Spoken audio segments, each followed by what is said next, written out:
एक तो outdoor games बच्चे आजकल इंडोर गेम्स खेलते हैं, तो इंडोर गेम्स वीडियो गेम्स जो वो खेलते हैं उसकी वजह से उनका नेक का पॉस्चर रहता है ऐसे, तो वो जो झुका हुआ पॉस्चर रहता है उसकी वजह से सीधा टेंशन क्रिएट होता है ये सर्वाइकल टेंशन। तो उसकी वजह से सर्वाइकल का जो पेन है वो मोस्ट कॉमनली आपको देखने को मिलेगा। जो फिजियोथेरेपी है वो एक ऐसा फील्ड है जिसके बारे में शायद अभी भी लोगों को इंडिया में ज़्यादा अवेयरनेस है।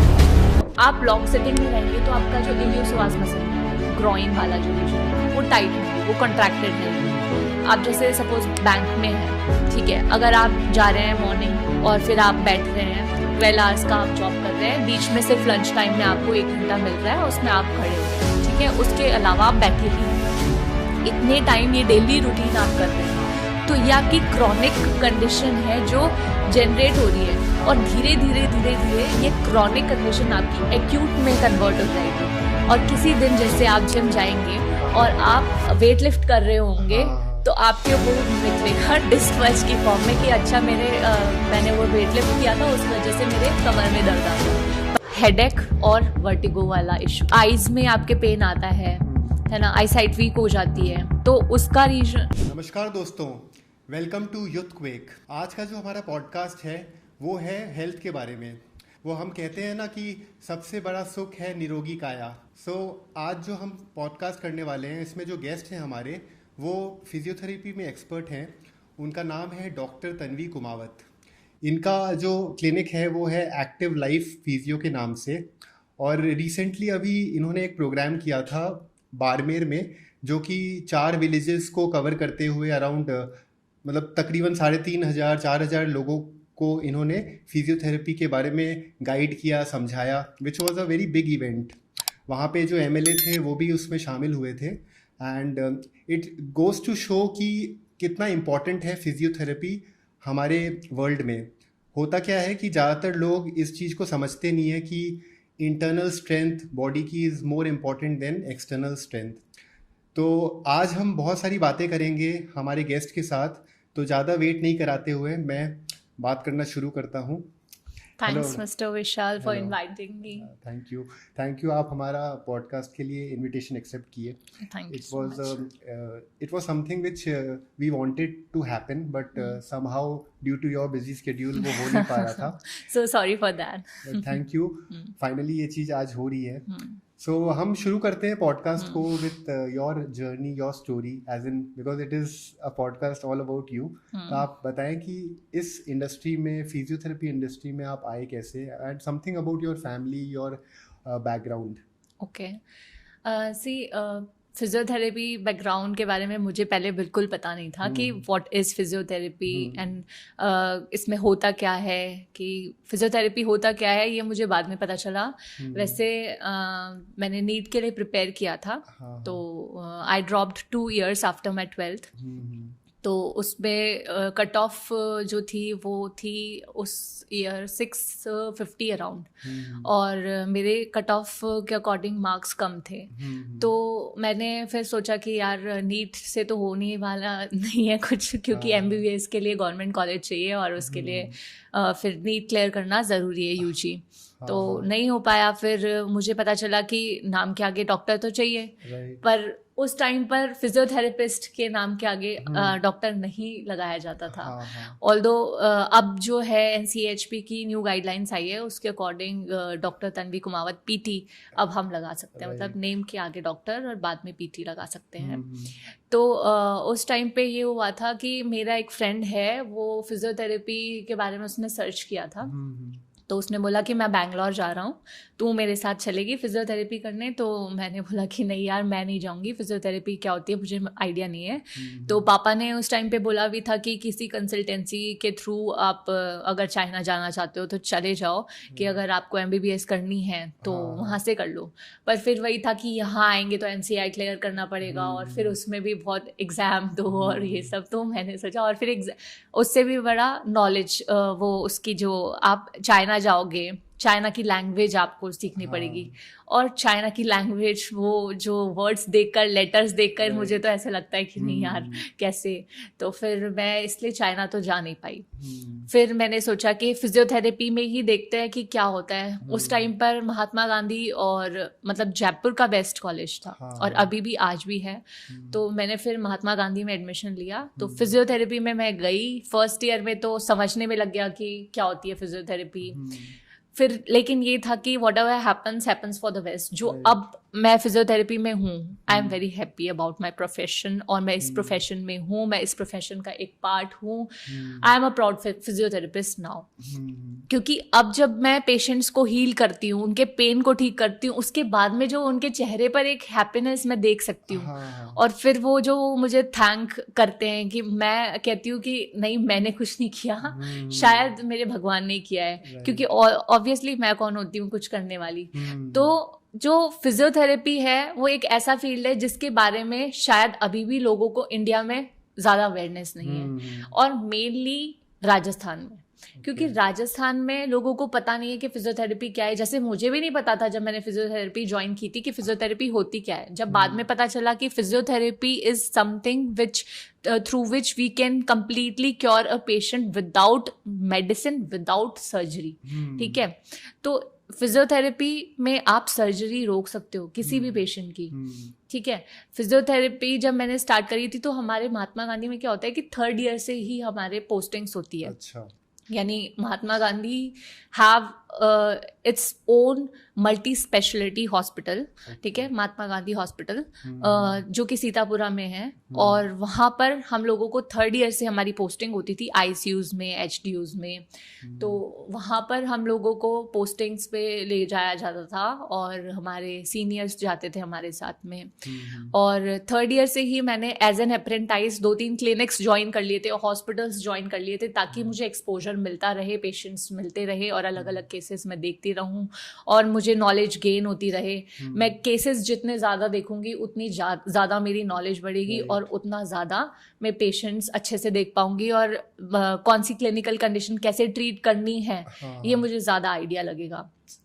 तो फिर मैंने 3rd ईयर, 4th ईयर और फिर 6 months की इंटर्नशिप हमारी हुई। तो वो मैंने पीरियड बहुत अच्छे से किया, और 6 months की इंटर्नशिप मतलब महात्मा गांधी के अंदर हमारी इंटर्नशिप में बहुत ज़्यादा हम ही लोग पेशेंट देखते थे, क्योंकि इंटर्न्स ही ज़्यादा पेशेंट देखते हैं, और सीनियर्स तो देखते नहीं थे। तो उस टाइम पे भी मैंने मतलब कोई ऐसा केस नहीं होगा जो मैंने देखा नहीं, और खुद से मैंने बहुत कोशिश करी कि मैं खुद से जो सीख सकती हूँ वो सीखूं। जैसे मैंने एक केस देखा, एक लड़की का GBS था उसको, तो उसके पेरेंट्स तो बहुत ऐसे हो गए थे कि शायद ये ठीक ही नहीं हो पाएगी। तो वो GBS का, अब किसी लेमन को क्या पता कि क्या होती है GBS, ठीक है, लेकिन मैंने उनको ठीक किया, और उसके बाद में जैसे पेशेंट ठीक होते हैं तो फिर आपको भी कॉन्फिडेंस मिलता है। तो फिर ऐसे धीरे धीरे जब मुझे मेरे पेशेंट से अच्छे रिजल्ट्स मिलने लगे, जैसे मेरे सेकंड जो पेशेंट थी उनका मैंने फ्रोजन शोल्डर ठीक किया था, उन्होंने वो शी लिटरली क्राइड। ठीक है, तो वो जो चीज़ मैंने उनकी क्योर करी, उसके बाद में जो हैप्पीनेस उनके चेहरे पर दिखती है, तो फिर इससे बड़ी क्या चीज़ हो सकती है। आई बिलीव डॉक्टर तन्वी, आप जो काम कर रहे हैं ना, वैसे बोलते हैं कि जो मेडिकल फील्ड है, डॉक्टर्स की जो फील्ड है, वो वैसे भी बहुत ही noble thing they are doing, and beyond that एक और चीज हो रही है जो कि you are allowing people to get rid of medicine, you are allowing people to get into that mode जहाँ पे it is not about recovery from any incident, you are trying to make things more simple। तो जिसमें जैसे ये हो जाता है कि डॉक्टर्स का अभी तक जो एक ट्रेडिशनली एक इमेज बनी हुई है कि जब कोई घटना हो जाती है तो उसको वो सॉल्व करते हैं, पर कोशिश अब ये हो रही है कि इंटरनली कैसे हम बेटर कर पाए फिजियोथेरेपी के माध्यम से। तो फिजियोथेरेपी में सबसे इम्पोर्टेंट बात यही है कि हम अपने फंडामेंटली फ्लेक्सिबिलिटी पे वर्क करें। अब डॉक्टर्स के लिए ये हो गया है कि जब कोई इंसिडेंट हो गया, एक्सीडेंट हो गया, तो they are somebody who will definitely suggest a surgery। और सर्जरी होने से एक ऑब्वियसली रिलीफ तो मिल जाता है, परमानेंट रिलीफ भी मिल जाता है, बहुत लोगों के लिए मुश्किल भी होता है क्योंकि बहुत ज़्यादा खर्चा होता है उसमें इन्वॉल्व। अब मेडिकल ऑलरेडी इतना नोबल थिंग है जो कि हम समझते हैं, लेकिन फिर जब हम ऐसी घटनाएं देखते हैं जहाँ पे it is more becoming like a business, क्योंकि हम हमेशा ये सोचते रहे हैं कि जब हम किसी डॉक्टर को अप्रोच करेंगे तो इट विल बी लाइक हमने अपने आप को सौंप दिया है उनको, now they are the ones who have to take care of our problem. अब अगर मान लो उसमें कोई मिसअंडरस्टैंडिंग क्रिएट हो जाए या मिस इंटरप्रेट कर दिया जाए या मिस गाइड कर दिया जाए पेशेंट को, तो हालांकि बहुत पेशेंट्स को तो पता भी नहीं चलता है कि वो मिस गाइड हो चुके हैं। और जिनको पता चलता है वो बहुत समय बाद पता चलता है, एंड दे फिर उनको फिर जो फेथ रहता था उस मेडिकल इंडस्ट्री में, जो एक रिस्पॉन्सिबिलिटी फीलिंग आती थी पहले, वो फिर धीरे धीरे खत्म होने लग जाती है। अब फिजियोथेरेपी में जब you have entered, you are saying कि you incidentally got into it because NEET वाला जो your dreams जो था, that was primary, you wanted to be a major doctor, MBBS करके and MD करके जो पर मुझे अब लगता है कि वो नहीं हुआ तो अच्छा है क्योंकि I am happy in physiotherapy, right. But then ये भी होता है कि जब हमें यूनिवर्स जो चीज देती है उससे हम खुश हो जाते हैं, लेकिन बहुत सारे लोगों को अपने जर्नी का जो पर्पस है वो पता ही नहीं चलता इनिशियली।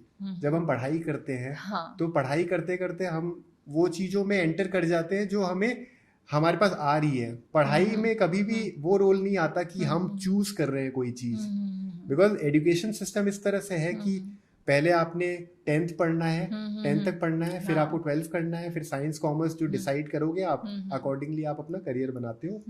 तो किसी इंसान ने अगर साइंस चुन लिया तो साइंस के बियॉन्ड भी बहुत सी चीजें हैं जो समझने वाली है।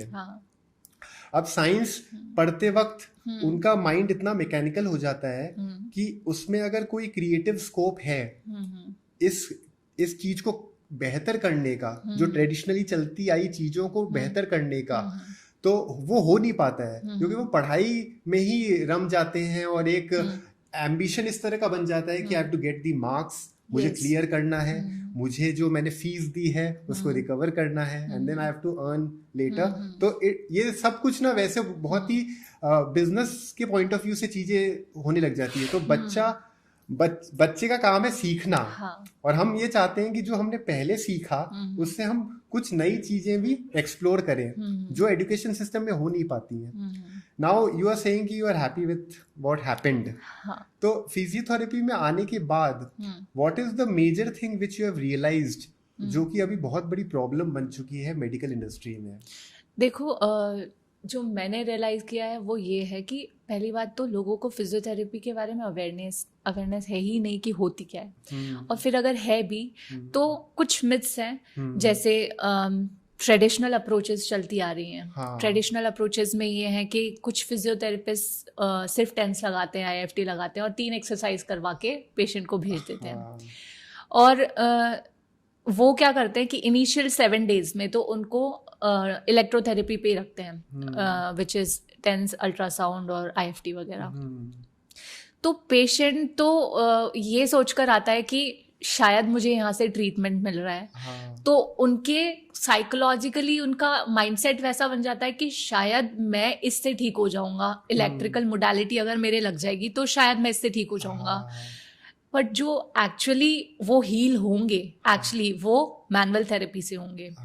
अब उनको मैनुअल थेरेपी का आइडिया नहीं है कि होता क्या है मैनुअल थेरेपी, तो मैनुअल थेरेपी उनको समझाना पड़ता है कि एक्चुअल में आप मैनुअल थेरेपी से ठीक होंगे।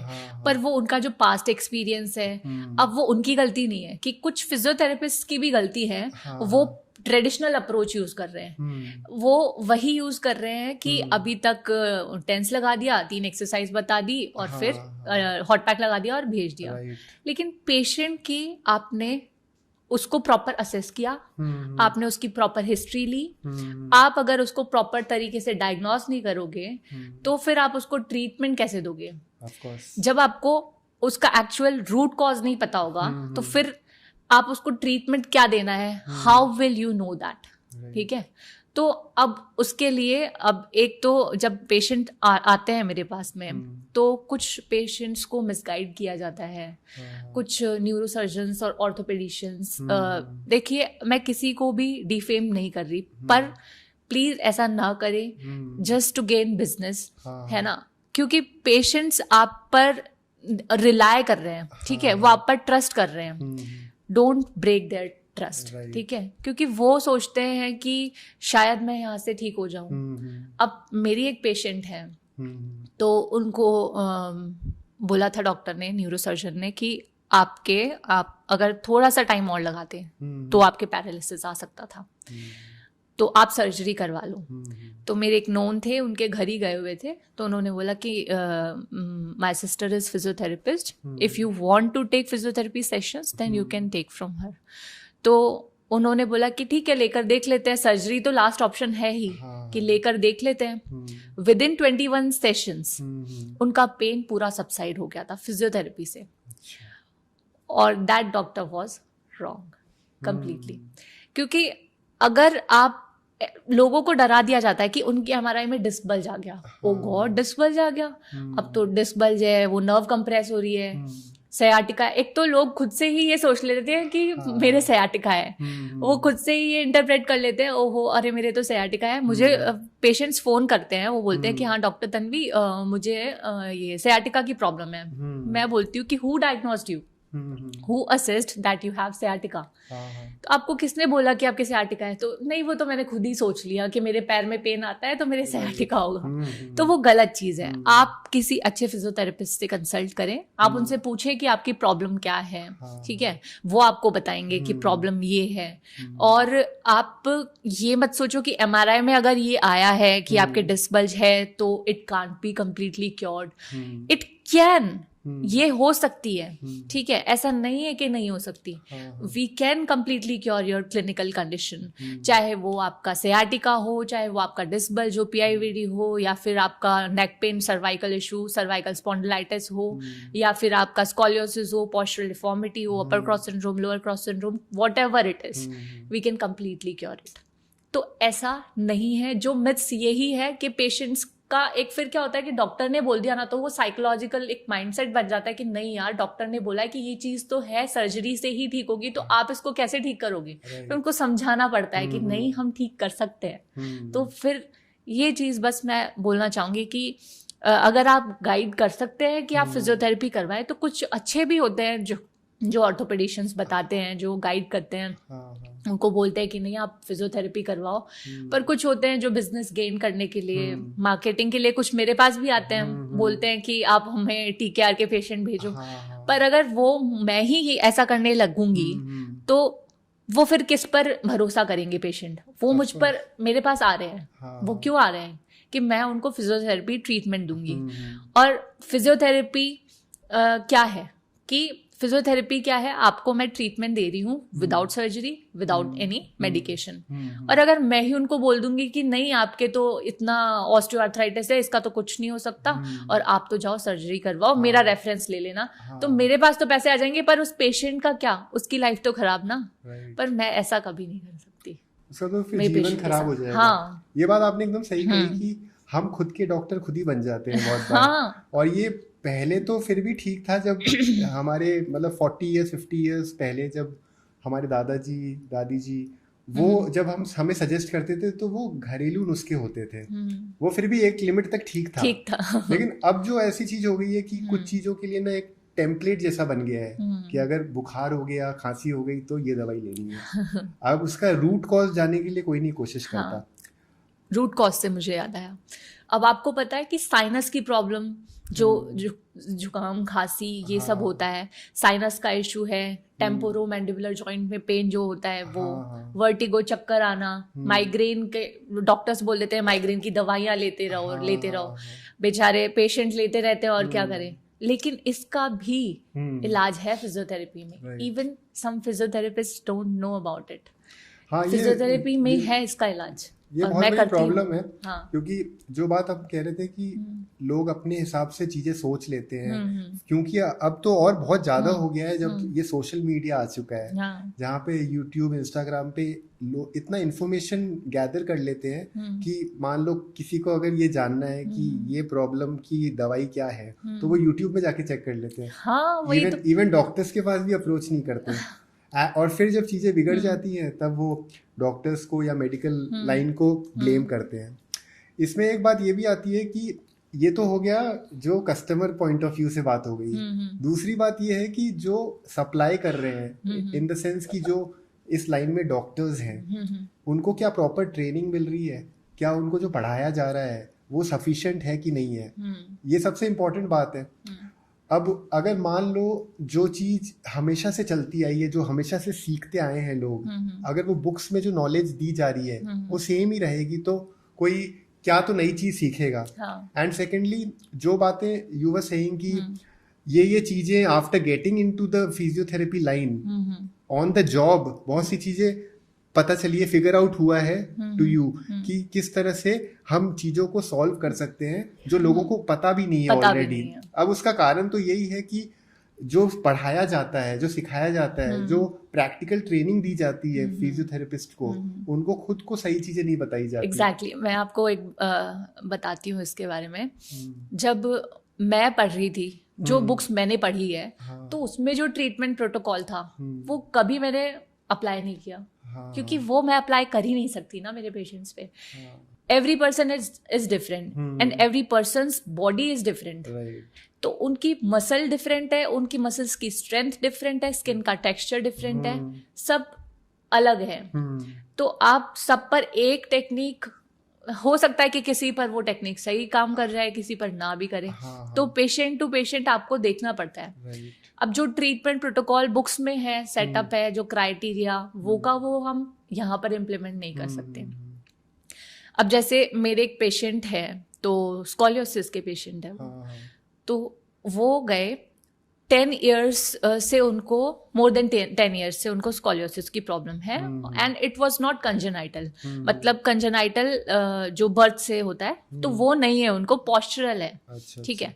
तो अब वो यहाँ पर जितने भी फिजियोज को उन्होंने दिखाया तो यही उन्होंने बोला कि स्कॉलियोसिस का इलाज नहीं है, क्योंकि बुक्स में उन्होंने यही पढ़ा है कि इसकी तो सर्जरी हो सकती है। पर आप कोशिश तो करो, क्या पता आप कुछ निकाल दो, कोई टेक्निक है ऐसी आपने, ठीक है, तो आप कोशिश तो करो, रूट कॉज उसका जानने की कोशिश करो। अब जो स्कॉलियोसिस का उस टाइम पे, जब वो 10 इयर्स बैक की अगर हम बात करें, तो एम्स दिल्ली के अंदर उस टाइम पे मैनुअल थेरेपी होती थी, जो आज राजस्थान में होती है, और राजस्थान में अभी तक भी ट्रेडिशनल अप्रोच यूज करते हैं फिजियोज। और ट्रेडिशनल मैंने आपको बताया उसमें वो मैनुअल यूज ही नहीं करते, टेंस है, अल्ट्रासाउंड है और मोडालिटीज लगा दी, मतलब फिर 3 एक्सरसाइज बता दी। तो इसमें मैनुअल कुछ नहीं था, तो इससे स्कॉलियोसिस थोड़ी ठीक होगा। तो स्कॉलियोसिस को अगर आपको ठीक करना है तो आप कैसे ठीक कर सकते हो? आप उसको जानो कि वो क्यों हुआ है। या तो पेशेंट की हिस्ट्री लो, पेशेंट की जॉब क्या है, ठीक है, वो कैसे बैठे हैं, वो किस तरीके से बैठते हैं। अगर वो इस तरह से झुक के बैठते हैं या वो उस तरह से लॉन्ग ड्राइव करते हैं, ठीक है, तो एस शेप में उनका जो स्पाइन का कर्व बन जाता है, तो वो क्यों हो रहा है, ठीक है। एक मसल एक साइड की अगर ज्यादा स्टिफ हो रही है तो आप उसको लूज करो, स्ट्रेंथनिंग एक्सरसाइजेस करवाओ वीक मसल्स की, ठीक है। तो वो आपको रूट कॉज खुद ही देखना पड़ेगा। अब कौन सी बुक आपको बता देगी? आपको बुक ये बता सकती है कि इस मसल के लिए इसकी स्ट्रेंथनिंग एक्सरसाइज आप ये करवा सकते हो, पर बुक आपको पूरा ये थोड़ी ना बताएगी जब पेशेंट आपके पास आएगा कि अच्छा इसकी ये वाली मसल टाइट है तो आप इसकी ये वाली एक्सरसाइज करवाओ। नहीं, वो आप ही को असेस करना पड़ेगा। आप ही को थोड़ा सा दिमाग लगाना पड़ेगा और खुद ही की नॉलेज लगाकर और खुद ही को इम्प्लीमेंट करनी पड़ेगी। उससे आपको रिजल्ट भी मिलेंगे, आप सीखेंगे भी, आपको दिखेगा कि हाँ रिजल्ट मिल रहे हैं, ठीक है। और फिर वो जो स्कॉलियोसिस के पेशेंट है, उन्होंने बोला मैं इतने फिजियोज के पास गया हूँ और किसी ने भी मुझे ये नहीं बोला कि इसका इलाज है। तो वो डिप्रेशन में आ गए उस चीज को लेकर। तो अब जब वो उनका अच्छा प्रॉपर इलाज हो रहा है, नाउ ही इज सेटिस्फाइड।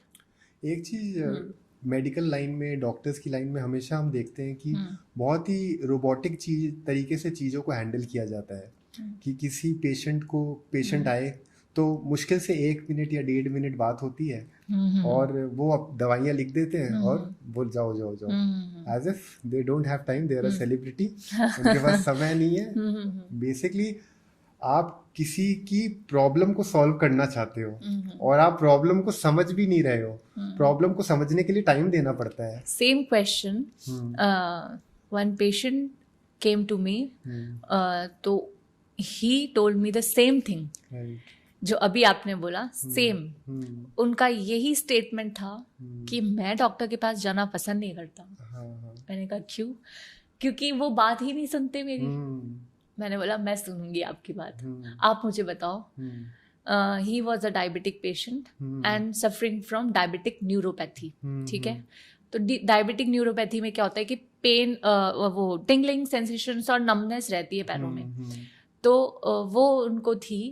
और मैंने बोला कि ठीक है, मैं आपकी पूरी बात सुनूंगी, आप मुझे पूरा बताओ।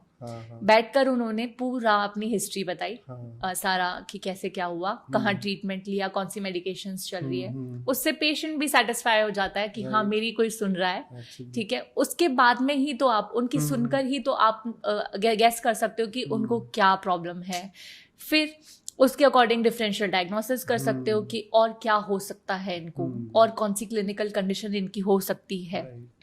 उसके अकॉर्डिंग ही तो you will decide the treatment protocol, ठीक है। जब आपका असेसमेंट ही गलत है, आप जब पेशेंट की सुन ही नहीं रहे हो, तो फिर कैसे आप डिसाइड कर लोगे कि उसको क्या ट्रीटमेंट देना है।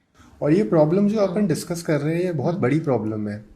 ये अभी बातों में तो हमें लग रहा होगा कि ये गिनती के कुछ केसेस में हो रहा होगा, but it is happening with many people.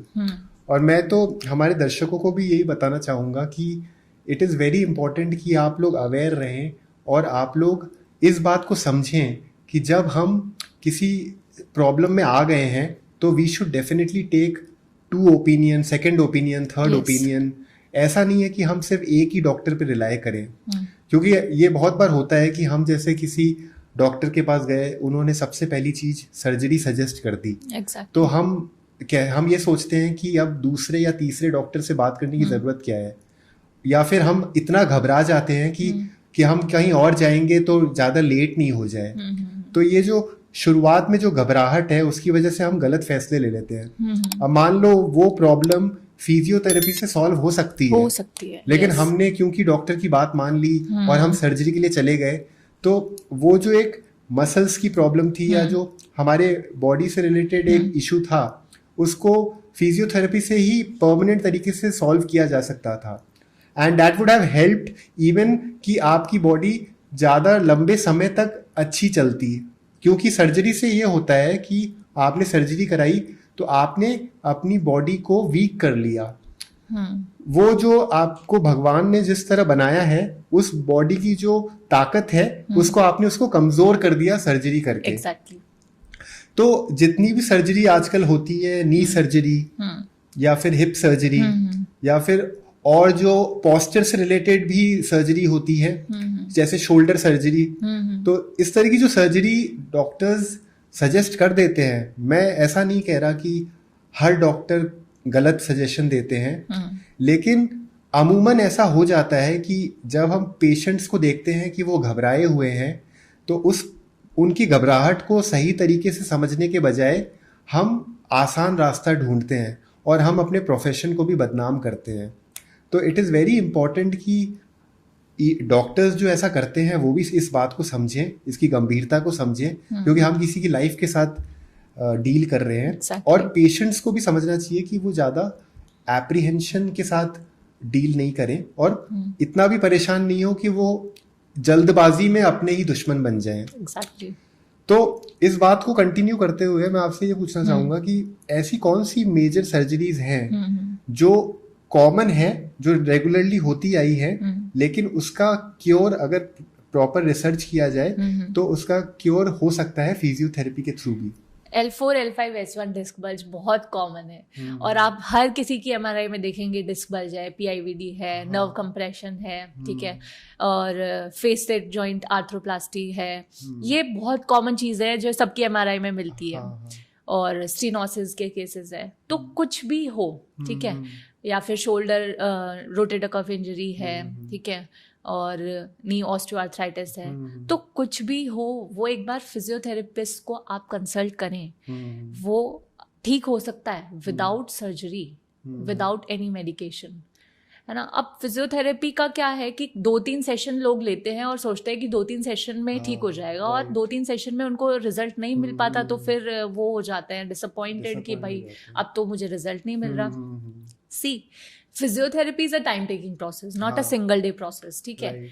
ऐसा नहीं कि आपने आबरा का डाबरा बोला और ठीक हो गया, ठीक है, तो ऐसा नहीं हो सकता। तो फिजियोथेरेपी जो है, it is not a treatment.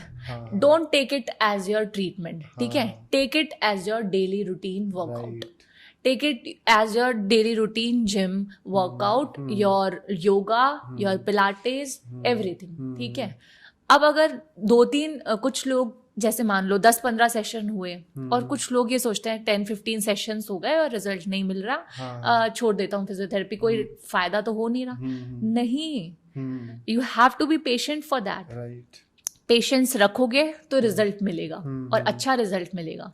अब फिजियोथेरेपी ऐसा नहीं कि अगर आप खुद सोचो जिम जा रहे हो, आपका वेट आपको लूज करना है और आप वर्कआउट कर रहे हैं, ठीक है, तो आपको टाइम लगेगा, एटलीस्ट 2-3 मंथ्स तो उसको लगेंगे कि आप प्रॉपर डाइट लेंगे, वर्कआउट करेंगे, ठीक है, तो आपकी बॉडी में वेट कम होगा, थोड़ा फिट होंगे आप, तो टाइम टेकिंग है ना। Similarly physiotherapy also works. तो फिजियोथेरेपी भी वैसे ही टाइम लेती है अपना, और जब टाइम लेकर आप आराम से फिजियोथेरेपी करवाते हैं, मेंटली भी you have to be prepared, ठीक है। ऐसा नहीं है कि मेंटली आपको आप जल्दी में है कि नहीं मुझे तो जल्दी जल्दी निकलना है, आज मेरी फ्लाइट है, यहाँ मुझे बस फिजियो 1 दिन के लिए करवानी है। 1 दिन में कुछ नहीं होने वाला, 1 दिन में तो फिजियोथेरेपी तो नहीं कर सकते, ठीक है। अगर ठीक है एक बार को हमने आपका 1 दिन में दर्द ठीक भी कर दिया, तो it will be a temporary solution, not a permanent solution, ठीक है। तो परमानेंट सोल्यूशन के लिए you have to take proper physiotherapy sessions from a good physiotherapist. और ये कितनी नॉर्मल सी बात है कि एक ये अपन हैबिट्स को, जो हैबिट्स की वजह से जो प्रॉब्लम हो गई है उसको एड्रेस कर रहे हैं, और हम उम्मीद कर रहे हैं कि वो एकदम से सॉल्व हो जाए। क्योंकि मान लो कोई बच्चा पढ़ाई करता है, आजकल तो वैसे भी पूरी डिजिटल दुनिया हो गई है, तो हर चीज फोन में या फिर कंप्यूटर के सामने हम कर रहे हैं, तो ऑब्वियसली बच्चों को भी लॉन्ग सेटिंग करनी पड़ती है, which is so difficult for them. अब मान लो 17-18 साल 20 साल बच्चा पढ़ाई करके आगे जॉब के लिए पहुंच गया, तब तक तो उसने अपनी बॉडी के साथ तो खिलवाड़ कर लिया है, एग्जैक्टली। एंड देन उसको बहुत टाइम तक तो पता भी नहीं चलता है कि उसकी बॉडी अभी फिट नहीं है, और वो बजाय प्रॉब्लम को फंडामेंटली समझते हुए सॉल्व करने के बजाय वो दवाइयों का सहारा लेने लग जाते हैं। यस, एग्जैक्टली, हाँ। जो कि और हार्म कर रहा है उस बॉडी को। हमने बॉडी को खराब कर ली 20 साल की उम्र तक, फिर हमने दवाइयां लेके और खराब कर ली, फिर हमने आगे जाके सर्जरी करके और खराब कर ली, यस। और 50 साल की उम्र में फिर हमें और कोई बीमारी, इसका जो रेपरकशन हुआ है, फिर हम उसके बाद भी और फिर, क्योंकि आप इतनी मेडिकेशंस लेंगे तो साइड इफेक्ट्स तो डेफिनेटली दिखेंगे। तो पहले तो हमने खर्चा किया उस दवाइयों को ले लेके अपने बॉडी को खराब करने के लिए, और फिर हम बाद में उसको ठीक करने के लिए फिर और खर्चा कर रहे हैं। तो क्या है ना कि आजकल जो एक तो आउटडोर गेम्स तो बिल्कुल ही बंद हो चुके हैं, बच्चे आजकल इंडोर गेम्स खेलते हैं, तो इंडोर गेम्स, वीडियो गेम्स जो वो खेलते हैं, उसकी वजह से उनका नेक का पोस्चर रहता है ऐसे, तो वो जो झुका हुआ पोस्चर रहता है, उसकी वजह से सीधा टेंशन क्रिएट होता है यहाँ पर, सर्वाइकल रीजन। तो उसकी वजह से सर्वाइकल का जो पेन है वो मोस्ट कॉमनली आपको देखने को मिलेगा, ठीक है। और बच्चों के जो बैग्स वो लेकर जाते हैं, स्कूल बैग्स, मैंने एक पेशेंट देखा था, बच्चा 5th क्लास में था, जयश्री पेरीवाल में, 10 kgs उसका वेट बैग का, 5th क्लास का। तो अगर वो 10 kgs डेली वो अपने बैग लेकर जा रहा है कंधों पर, तो उसका स्लाउच पोस्चर तो वैसे ही हो रहा है, झुका हुआ है, राउंडेड शोल्डर वैसे ही क्रिएट हो रहे हैं उसके, तो उसकी वजह से पेक्स टाइट होगी, पेक्टोरलिस मसल टाइट होगी, उसकी वजह से उसके राउंडेड शोल्डर हो जाएंगे, उसकी नेक पर प्रॉब्लम आएगी, नेक में पेन आएगा उसके, ठीक है, और उसके अपर बैक पेन आएगा, तो शोल्डर में भी पेन आ सकता है उसके, और रेडिएट भी हो सकता है डाउनवर्ड्स। तो ये सारा जो है वो पोस्चरल है सब कुछ। अगर आप उसको बच्चे को अभी से बोलो कि सीधे बैठे, अच्छे से बैठे, और अगर डिजिटल दुनिया है, ठीक है, अब एआई का ज़माना है, तो बच्चे भी टैबलेट्स वगैरह से पढ़ते हैं, ठीक है, लेकिन आप उनको एर्गोनॉमिक्स का तो उनके एर्गोनॉमिक्स के बारे में तो उनको एडुकेट कर सकते हैं ना, कि कैसे आप बैठ सकते हैं प्रॉपर तरीके से। अगर आपका लैपटॉप है तो वो आपके आई के लेवल पे मैच होना चाहिए, ठीक है, अगर वो आई के लेवल पर नहीं है, आपकी जो एल्बोज है वो आपके लैपटॉप से थोड़ा नीचे है, तो फिर आपके एल्बो में भी पेन आ सकता है, रिस्ट में पेन आ सकता है। तो your eye level should match to your laptop, ठीक है, और जो आपका एल्बो है वो आपका प्रॉपर सपोर्टेड रहना चाहिए। अगर आप कीबोर्ड पर ज़्यादा टाइप करते हैं तो आपके जो रिस्ट है वो सपोर्टेड रहने चाहिए, ताकि ऐसी प्रॉब्लम्स को आप अवॉइड कर सको। अब आजकल एमएनसीज और जो ट्रैवलिंग जॉब जिनकी ज़्यादा है, तो यानी लॉन्ग सिटिंग वाली जॉब्स जिनकी ज़्यादा हैं, तो वो वाले केसेस मेरे पास सबसे ज़्यादा आते हैं। तो उनकी मेजर इशू उनका क्या रहता है, जो आप लॉन्ग सिटिंग में रहेंगे तो आपका जो इलियोसोवास मसल है, ग्रॉइन वाला जो रीजन है, वो टाइट होंगी, वो कॉन्ट्रैक्टेड रहेगी। अगर आप एक ही, आप जैसे सपोज बैंक में हैं, ठीक है, अगर आप जा रहे हैं मॉर्निंग और फिर आप बैठ रहे हैं, 12 आवर्स का आप जॉब कर रहे हैं, बीच में सिर्फ लंच टाइम में आपको 1 घंटा मिल रहा है, उसमें आप खड़े हो रहे हैं, ठीक है, उसके अलावा आप बैठे ही हैं, इतने टाइम ये डेली रूटीन आप कर रहे हैं, तो ये आपकी क्रॉनिक कंडीशन है जो जनरेट हो रही है, और धीरे धीरे धीरे धीरे ये क्रॉनिक कंडीशन आपकी एक्यूट में कन्वर्ट हो जाएगी। और किसी दिन जैसे आप जिम जाएंगे और आप वेट लिफ्ट कर रहे होंगे, तो आपके वो निकलेगा डिस्क वज की फॉर्म में कि अच्छा मैंने वो वेट लिफ्ट किया था, उस वजह से मेरे कमर में दर्द आ गया, पर वो एक्चुअल में जो क्रॉनिक पेन था वो मैंने आपकी हिस्ट्री ली, जब मैंने पूछा आपकी ऑक्यूपेशन क्या है, तो उससे मुझे पता चला, उससे मुझे आइडिया मिला कि अच्छा इनकी सिटिंग जॉब है तो इनकी इलियोसोआस टाइट मिलेगी मुझे, तो मुझे उस पर वर्क करना है, ठीक है। तो अगर मैं इलियोसोआस पर वर्क करूंगी, आपकी टाइट मसल्स जो लोअर बैक की है, रेक्टर स्पाइन, उस पर मैं वर्क करूंगी, उसको मैं देखूंगी, असेस करूंगी कि हाँ ये इनकी ऐसी है, टाइट है, तो उसको मुझे लूज करना है, और जो वीक है उसको स्ट्रेंथन करना है, तब मुझे प्रॉपर पता चलेगा। तो एक कैटलिस्ट की तरह बेचारा आपका वो वेट लिफ्टिंग वाला बन गया है कि मैंने मैम वेट लिफ्टिंग करी थी, उसकी वजह से मेरे पेन आ गया, लेकिन जो रूट कॉज था वो तो आपका जो लॉन्ग सिटिंग वाली जॉब है वो ही थी। तो कभी कभी क्रॉनिक कंडीशंस भी एक्यूट का जो है वो ले लेती है, हाँ, तो उसकी वजह से भी आपके प्रॉब्लम्स क्रिएट हो जाती है, ठीक है। तो पोस्चर जो है वो बहुत इम्पॉर्टेंट है, और इसका हमें ध्यान रखना चाहिए कि हम कैसे बैठे हैं, और अगर बीच बीच में आपको स्ट्रेचेस करने चाहिए, जो एमएनसीज वर्कर्स होते हैं, ठीक है, तो उनको बीच बीच में वॉक करनी चाहिए, स्ट्रेचेस करने चाहिए अपने हाथों के, गर्दन के, नेक के, बैक के, ठीक है, जिससे इनके स्टिफनेस क्रिएट ना हो और ऐसी प्रॉब्लम्स तो बिल्कुल ना आए। लेकिन मेनली बात ये हो जाती है कि अगर बच्चों की हम बात करें तो उनको बैग्स, इतने हैवी बैग्स दे देते हैं, जबकि बहुत सारे स्टेट्स में ऐसा भी है कि बैग ले जाने की जरूरत भी नहीं है, like bags are in the school only. तो स्कूल में आप बैग रखो, आपको घर से बैग लेके आने की जरूरत नहीं है, वहां पे पढ़ाएंगे and then you can leave, bags वहीं पे स्कूल में रहेंगे। और एट द सेम टाइम अगर हम बहुत ज़्यादा मॉडर्न हो रहे हैं और बहुत ज़्यादा कोशिश कर रहे हैं डिजिटल हेल्प लेने की, तो हम वो भी एक तरह से खराब है कि हम बहुत टाइम तक कंज्यूम कर रहे हैं इलेक्ट्रॉनिक चीज़ों को। उसकी वजह से एक चीज़ और क्रिएट हो रही है, हेडेक और वर्टिगो वाला इशू, जो आईज में आपके पेन आता है ना, आई साइट वीक हो जाती है, तो उसका रीजन, और ये वाला जो एरिया है इसमें पेन आने लग जाता है, टेंशन क्रिएट होता है, आप इतना स्क्रीन टाइम आपका बढ़ा हुआ रहेगा तो आपके टेंशन क्रिएट होगा इस एरिया में, और भी ऑर्बिक्युलरिस ऑरिस मसल होती है यहाँ पर, ठीक है, ये आपके स्कैल्प पर, ठीक है, तो ये सारा जो एरिया है इसमें टेंशन क्रिएट होगा, और टेंशन क्रिएट होगा तो आपको हेडेक होगा, आपके माइग्रेन वाला इशू जिसको डॉक्टर्स नाम दे देते हैं, कभी कभी तो माइग्रेन होता भी नहीं है, बेचारे पेशेंट माइग्रेन की दवाइयाँ लेते रहते हैं, तो उनको दिखाना चाहिए एक फिजियोथेरेपिस्ट को। एक्चुअल में वो दिखाएंगे कैसे कि अवेयर ही नहीं है कि ये प्रॉब्लम भी ठीक है, कि ये ठीक हो सकती है फिजियोथेरेपी से।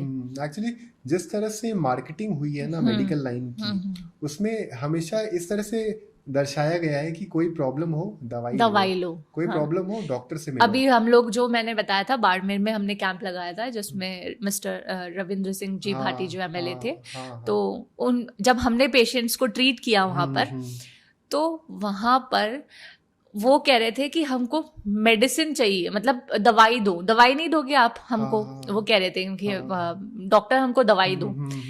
तो वो उनको तो यही पता है कि ये डॉक्टर हैं तो ये मेडिसिन ही देंगे, उनको नहीं पता कि कौन फिजियोथेरेपिस्ट है और क्या देंगे, ये क्या करवाएंगे।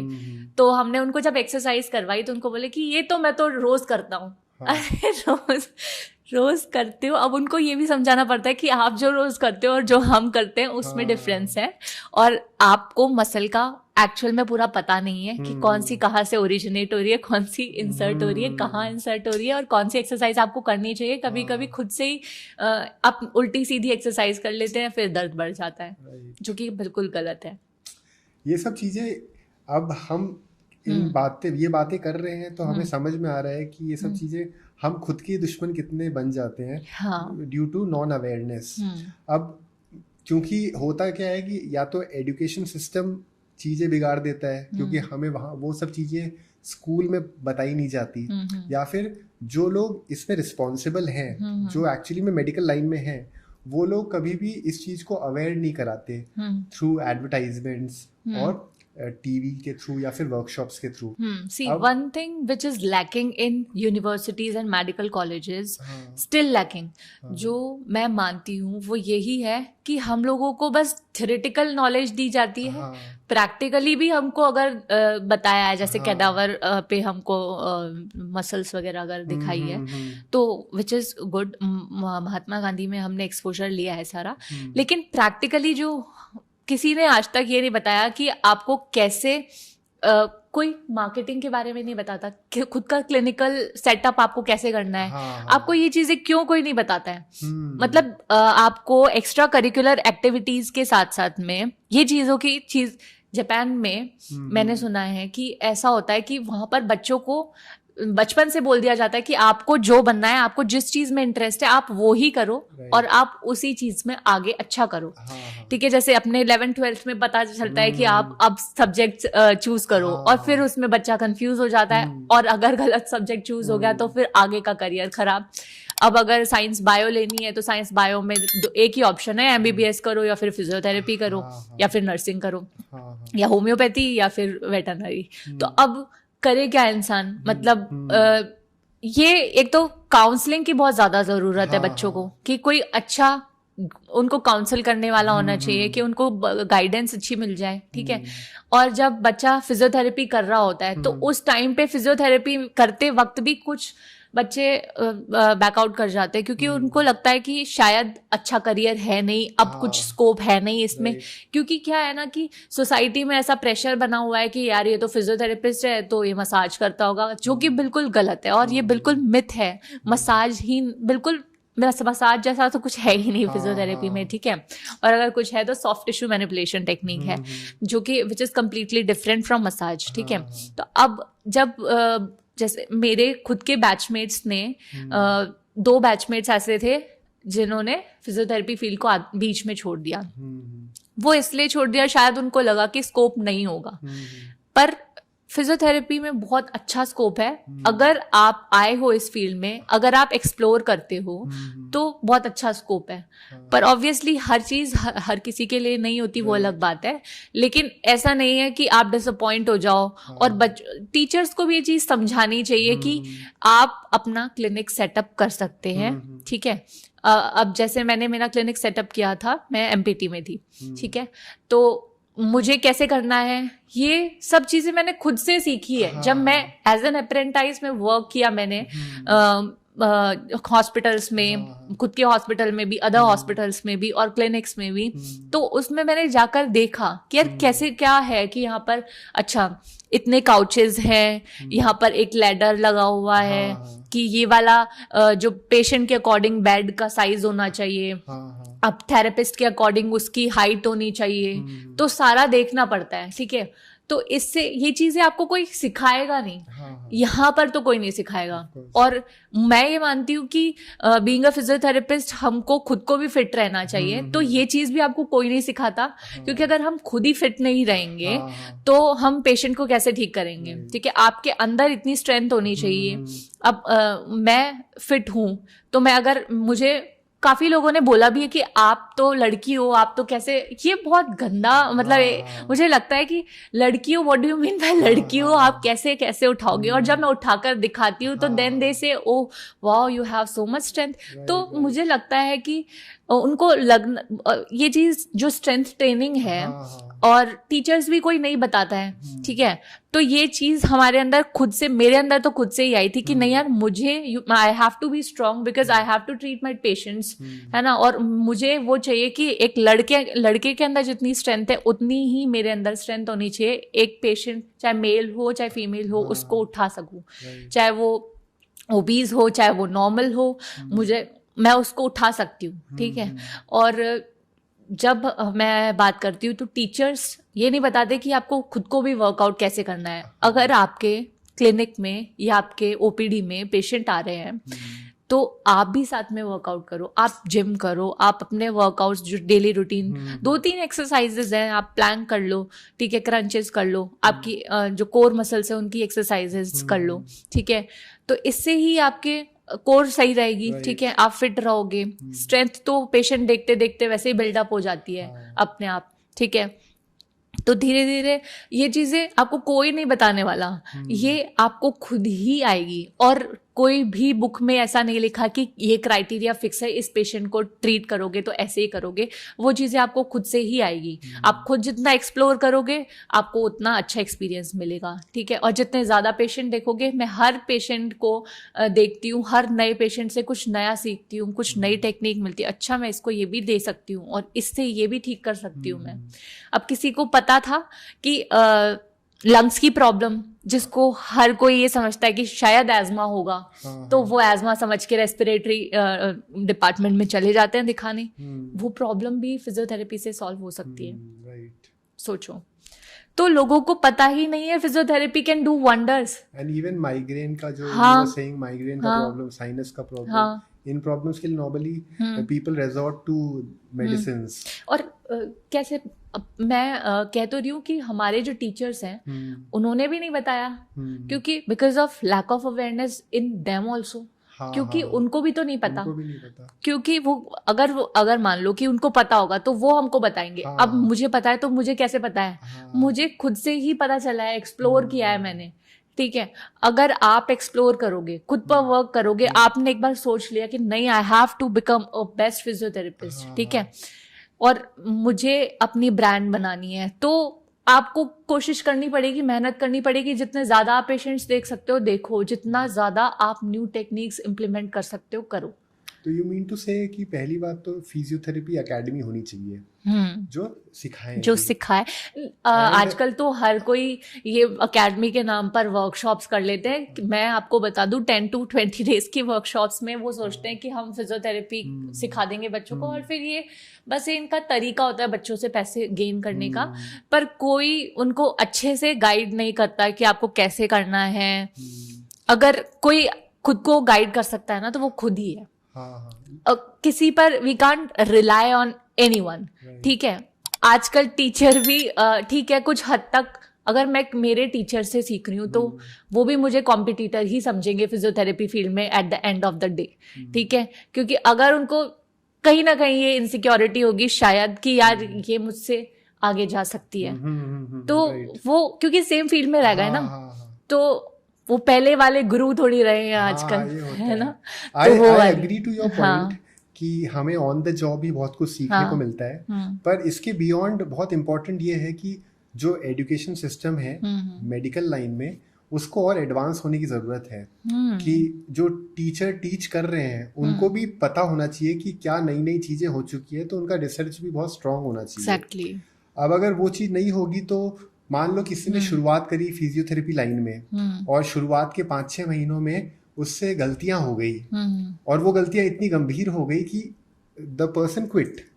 अब वो क्विट अगर कर देंगे तो जो पोटेंशियल उस इंसान में थी वो तो आगे बढ़ ही नहीं पाई।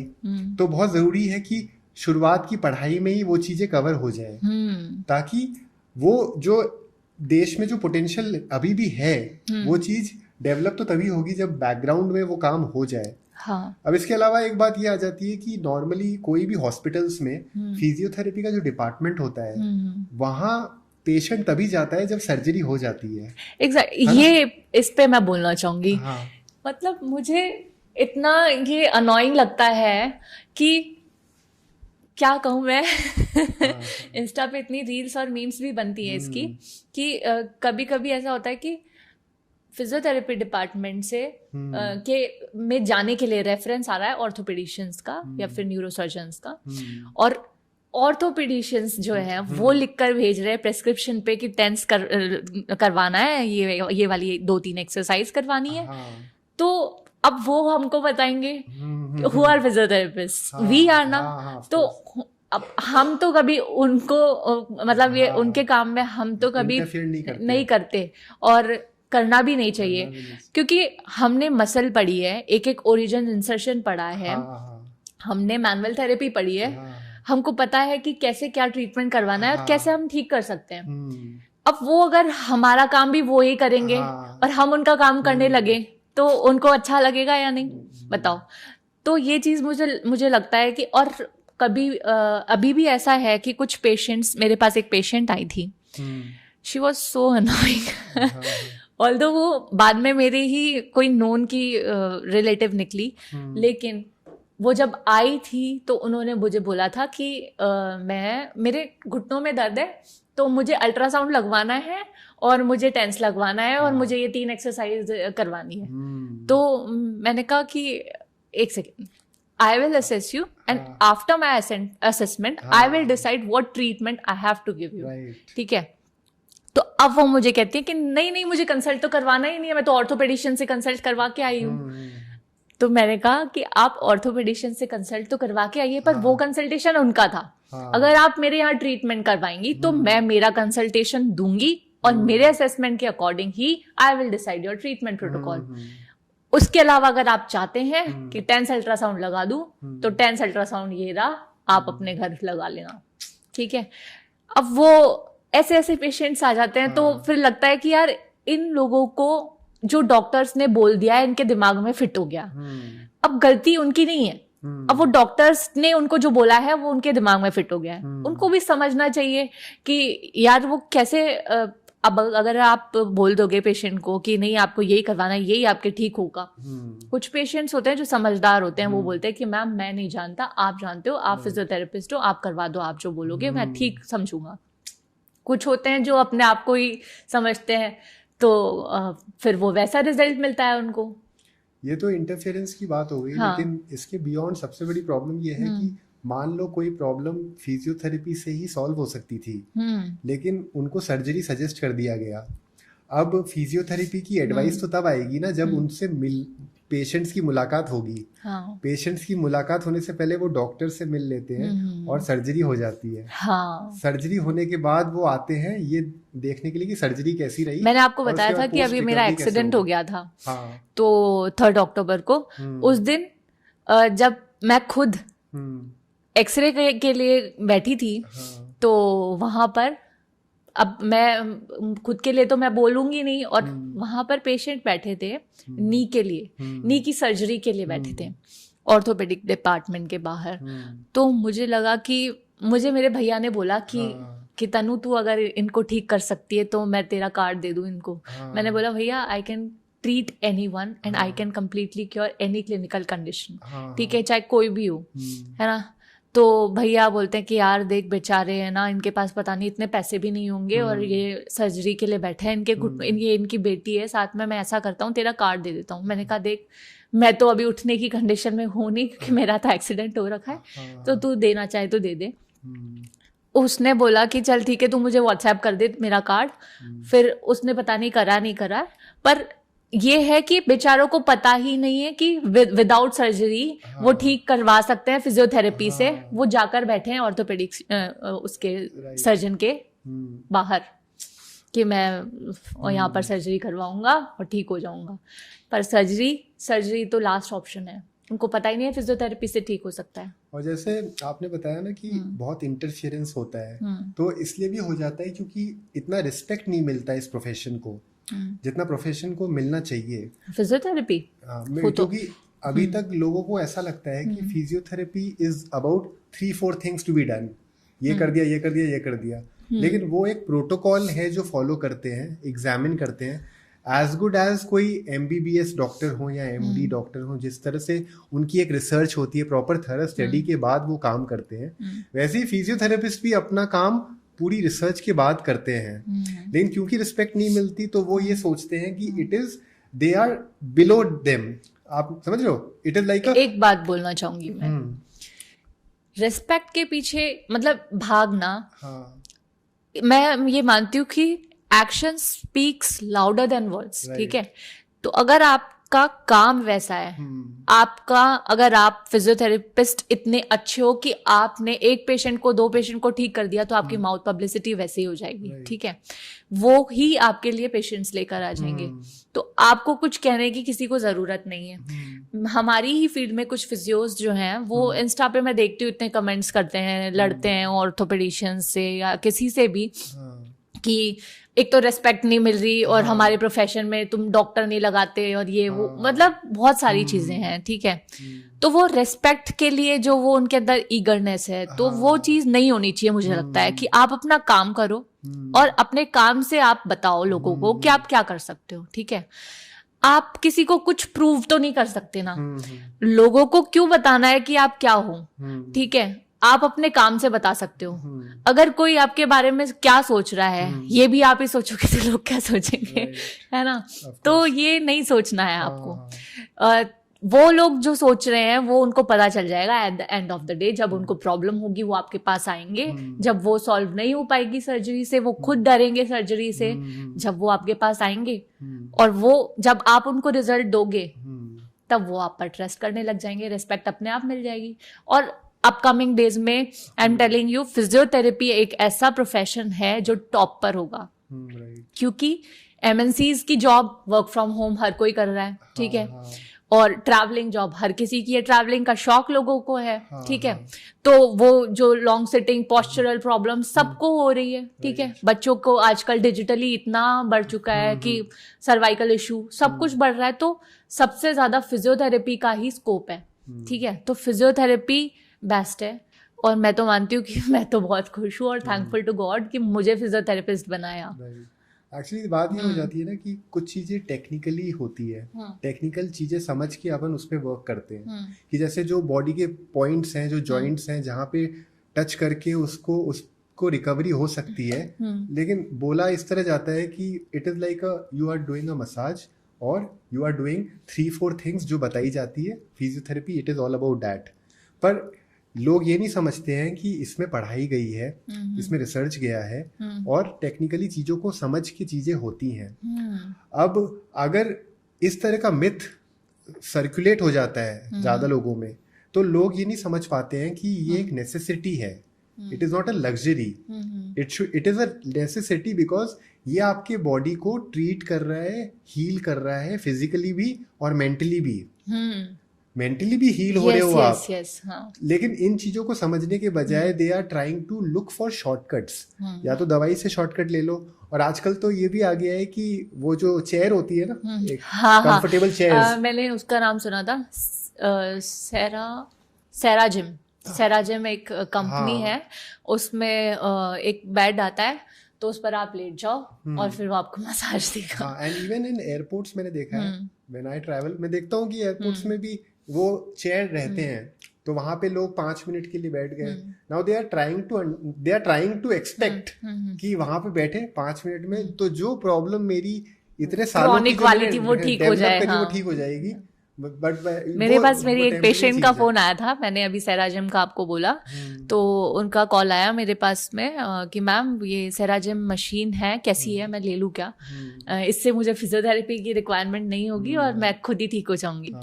अब मैं उनको क्या बोलूँ कि एक तो ये स्पाइन के लिए है सेराजिम जो है, वो स्पाइन के लिए आपको पता नहीं है कि वो किस तरह से अलाइनमेंट आपका कैसे करेगी. आप लेट जाओगे एक बार को, मशीन को थोड़ी कुछ पता होता है.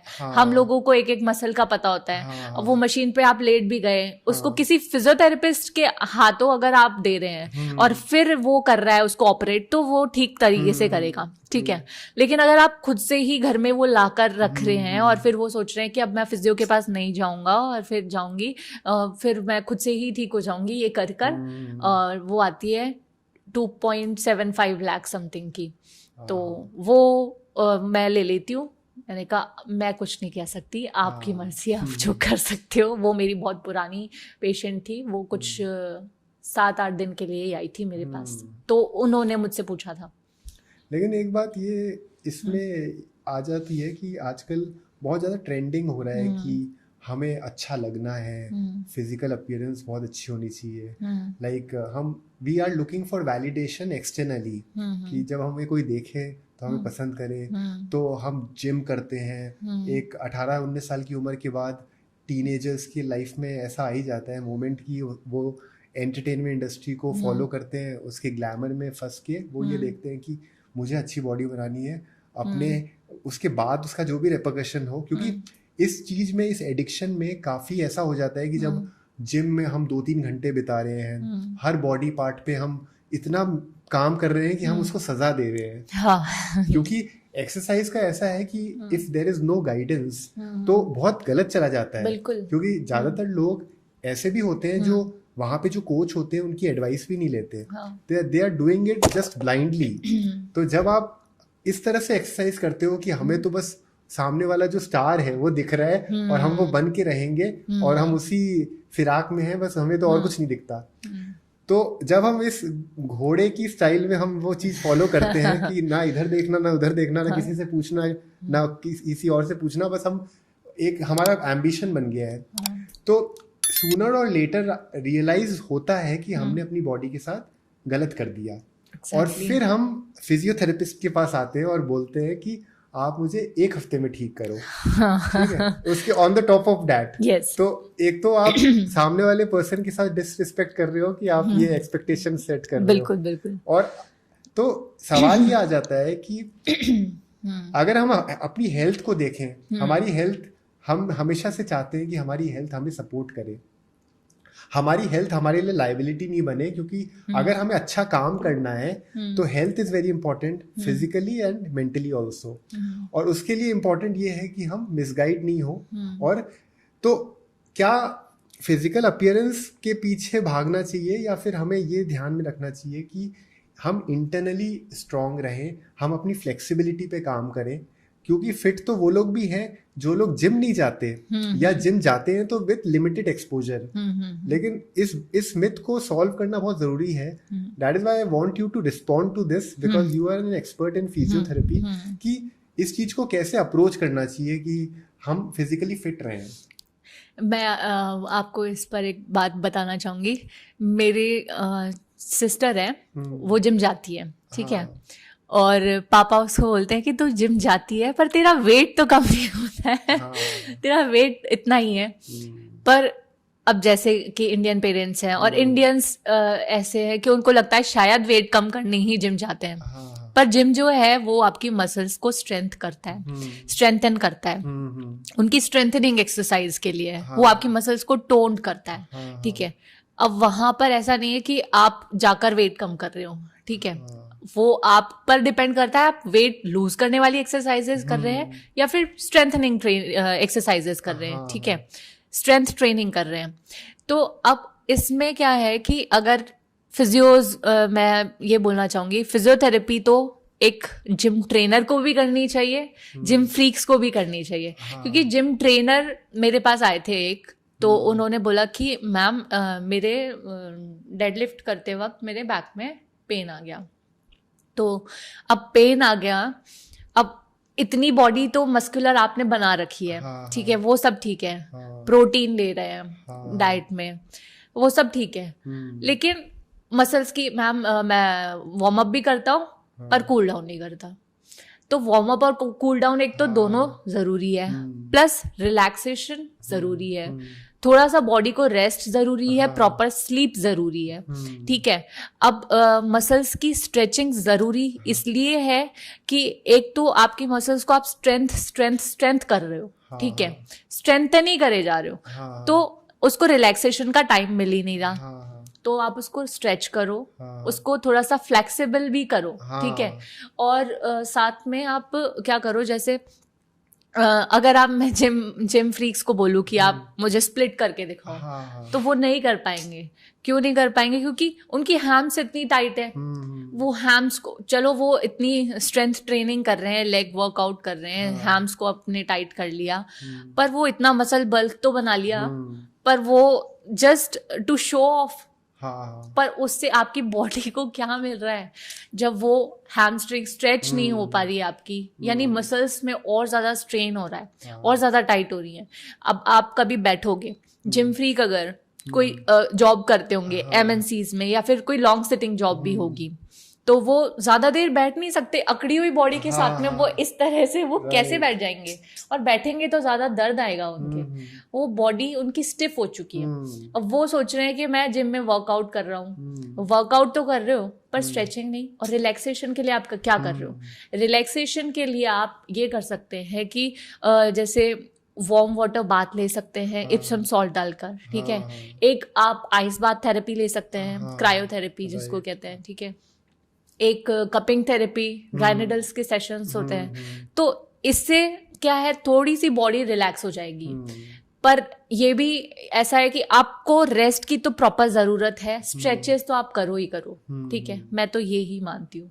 जिम फ्रीक्स भी अगर एक्सरसाइज भी कर रहे हैं, बॉडी बनानी है बनाओ, ठीक है, लेकिन एटलीस्ट वार्म अप और कूल डाउन करो, स्ट्रेचेस करो, जरूरी है। क्योंकि वो हम जिस तरह से हम अपने लाइफ को ले लेते हैं, हमारी बॉडी हमारे लिए लाइबिलिटी बन जाती है। इट इज लाइक हम एक स्टैचू बन जाते हैं। हाँ, अच्छा एक चीज और, तो बेबी जो मेरी सिस्टर है वो और मेरा कजन, वो दोनों जिम जाते हैं। अब वो जाते हैं और वो मुझे बोलते हैं कि दीदी आज मेरे यहाँ दर्द हो गया, दीदी आज मेरे यहाँ दर्द हो गया।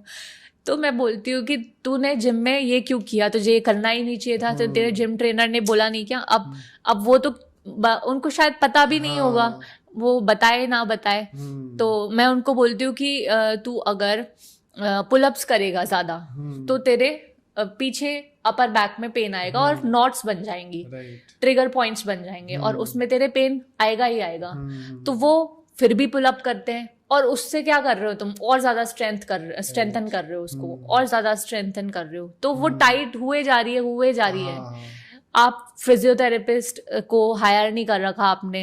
अगर जिम में फिजियोथेरेपिस्ट है तो अच्छी बात है, ठीक है। अगर फिजियोथेरेपिस्ट नहीं है तो फिर वो नॉट्स तो बने जा रही है, उसका क्या है? फिर वो क्रॉनिक जो है एक्यूट पे कन्वर्ट हो जाएगा, जो मैंने आपको पहले बताया कि जो धीरे धीरे जो कॉज है वो बाद में आपको दिखेगा एक बड़ी डिफॉर्मिटी या फिर बीमारी के अंदर। तो रूट कॉज पे कोई नहीं जाता है। हाँ, जैसे हम कोई जिम में जाएं भी, अगर देखें भी, तो हमेशा हम यही देखते हैं कि इमेजेस, अच्छी इमेजेस दिखा देते हैं कि मतलब बॉडी बिल्डिंग वाले इमेजेस होते हैं, लेकिन ये नहीं दिखाते हैं कि how we can make our body flexible, more endurable. क्योंकि वो बॉडी का क्या मतलब है, जो बॉडी हमारे लिए लाइबिलिटी बन जाए, हमें उसको घसीटना पड़े। अगर हमें अपना काम करना है तो हमारे अंदर एनर्जी तो रहनी चाहिए। और ज्यादातर जो बहुत टाइम से एक्सरसाइज कर रहे हैं ना, you will find one thing कि उनमें स्टैमिना नहीं होता, और उनमें वो एनर्जी भी नहीं होती, जो एनर्जी से हम अगर बोल देंगे you can you run for 1 kilometre, उनकी सांस फूलने लग जाएगी। So that is so dangerous. अब इसमें एक बात ये आ जाती है कि अगर फिजियोथेरेपी इतना इम्पोर्टेंट है सबके लिए, तो और एजुकेशन है नहीं, तो do you have any plans कि in order to improve this situation? जो next मैं generation ये को मानती काम हूँ आए। कि नेक्स्ट जनरेशन मतलब जैसे अगर सब कुछ अच्छा रहा हाँ। तो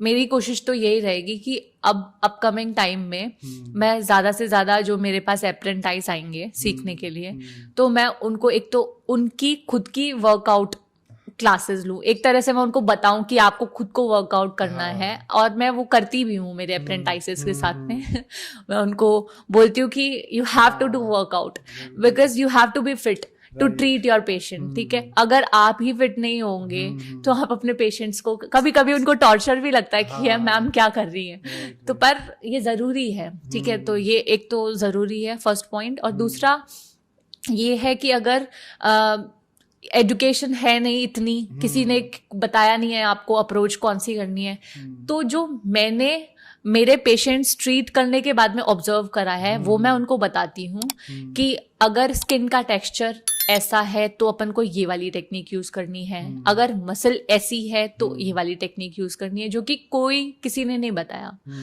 तो अगर मेरे पास कोई अप्रेंटाइज आता है तो मैं उनको वैसे सिखाती हूँ पूरा, मतलब उनका 1 मंथ का, हाँ प्रॉपर ट्रेनिंग होती है 1 मंथ की, उसके अंदर मैं उनको सिखाती हूँ और फिर उनको अच्छे से ट्रेन करके बताती हूँ। और ये बात मेरे अप्रेंटाइज भी आपको बोल देंगे कि जो भी पेशेंट आता है वो ये बोलकर जरूर जाएगा कि मैम जो मैनुअल थेरेपी आपने करवाई है और प्रॉपर टाइम देकर करवाई है, ऐसी कहीं फिजियोथेरेपिस्ट में हमने कहीं सेंटर में नहीं देखी। और यही था कि टेंस और वही ट्रेडिशनल अप्रोच, टेंस लगा दिया, हॉट पैक लगा दिया, 3 एक्सरसाइज बता दी, तो वो गलत है। फिजियोथेरेपिस्ट को भी ये चीज समझनी चाहिए। और बडिंग फिजियोज किससे सीखते हैं? हमसे ही तो सीखते हैं ना। तो वो अगर हम ही ट्रेडिशनल अप्रोच करके भेजेंगे तो वो बेचारे तो फिर डिसअपॉइंट ही हो जाएंगे, वो तो फिर वो सोचेंगे कि इसमें कुछ है ही नहीं, वो तो चले जाएंगे इस फील्ड छोड़ के। और आधे लोग मेरे बैच वाले इसलिए चले भी गए शायद फील्ड छोड़ के, क्योंकि उनको वो एक्सपोजर नहीं मिल पाया, वो कॉन्फिडेंस नहीं मिल पाया। मैं तो अड़ी रही कि नहीं मुझे तो सीखना है, मैं देखती हूँ कि कैसे मुझे, मेरे अंदर वो था कि नहीं मैं तो सीखूंगी, तो क्योंकि यही ऑप्शन है और कोई ऑप्शन नहीं है ना, तो ये ही करना है, तो इसी में देखो कैसे करना है। तो अब ये है कि जो भी अगर होगा फिजियोथेरेपी के अंदर अभी जितना है उससे ऊपर ही होगा, इससे नीचे तो नहीं होने वाला। That is very good thing because it is important कि जो नेक्स्ट जनरेशन है वो सफर नहीं करे और वो थोड़ा इवॉल्विंग हो। और प्लस आप अपने पेशेंट को टाइम दो, उसको समझो और उसका कंसर्न समझो, उसको उसका माइंडसेट समझो। क्योंकि ये चीज आपको कोई टीचर नहीं बताएगा कि आपको वो तो बता दिया कि उनको असेसमेंट देना है, ये करना है, टेस्ट बता दिए, सब बता दिए, लेकिन you have to show empathy towards them. Empathy अगर आप शो नहीं करोगे तो वो फिर लगेगा पेशेंट को कि यार ये तो मेरे को समझ नहीं पा रहे हैं डॉक्टर, है ना, तो वो आपको वैसे ही लेंगे। कभी कभी प्रॉब्लम फिजिकली नहीं होती, प्रॉब्लम मेंटली होती है। प्रॉब्लम यहाँ होती है, आपको समझाना पड़ता है उनको कि you have to do meditation, you have to थोड़ा सा टाइम निकालो अपने लिए और थोड़ा सा मेडिटेशन करो, चैंटिंग करो, जिससे आपका माइंड भी थोड़ा शांत रहेगा और शायद जो नेगेटिविटी है वो निकल जाए। क्योंकि मैं ये मानती हूँ कि जो प्रॉब्लम है बॉडी के अंदर, एनर्जी इज वर्क।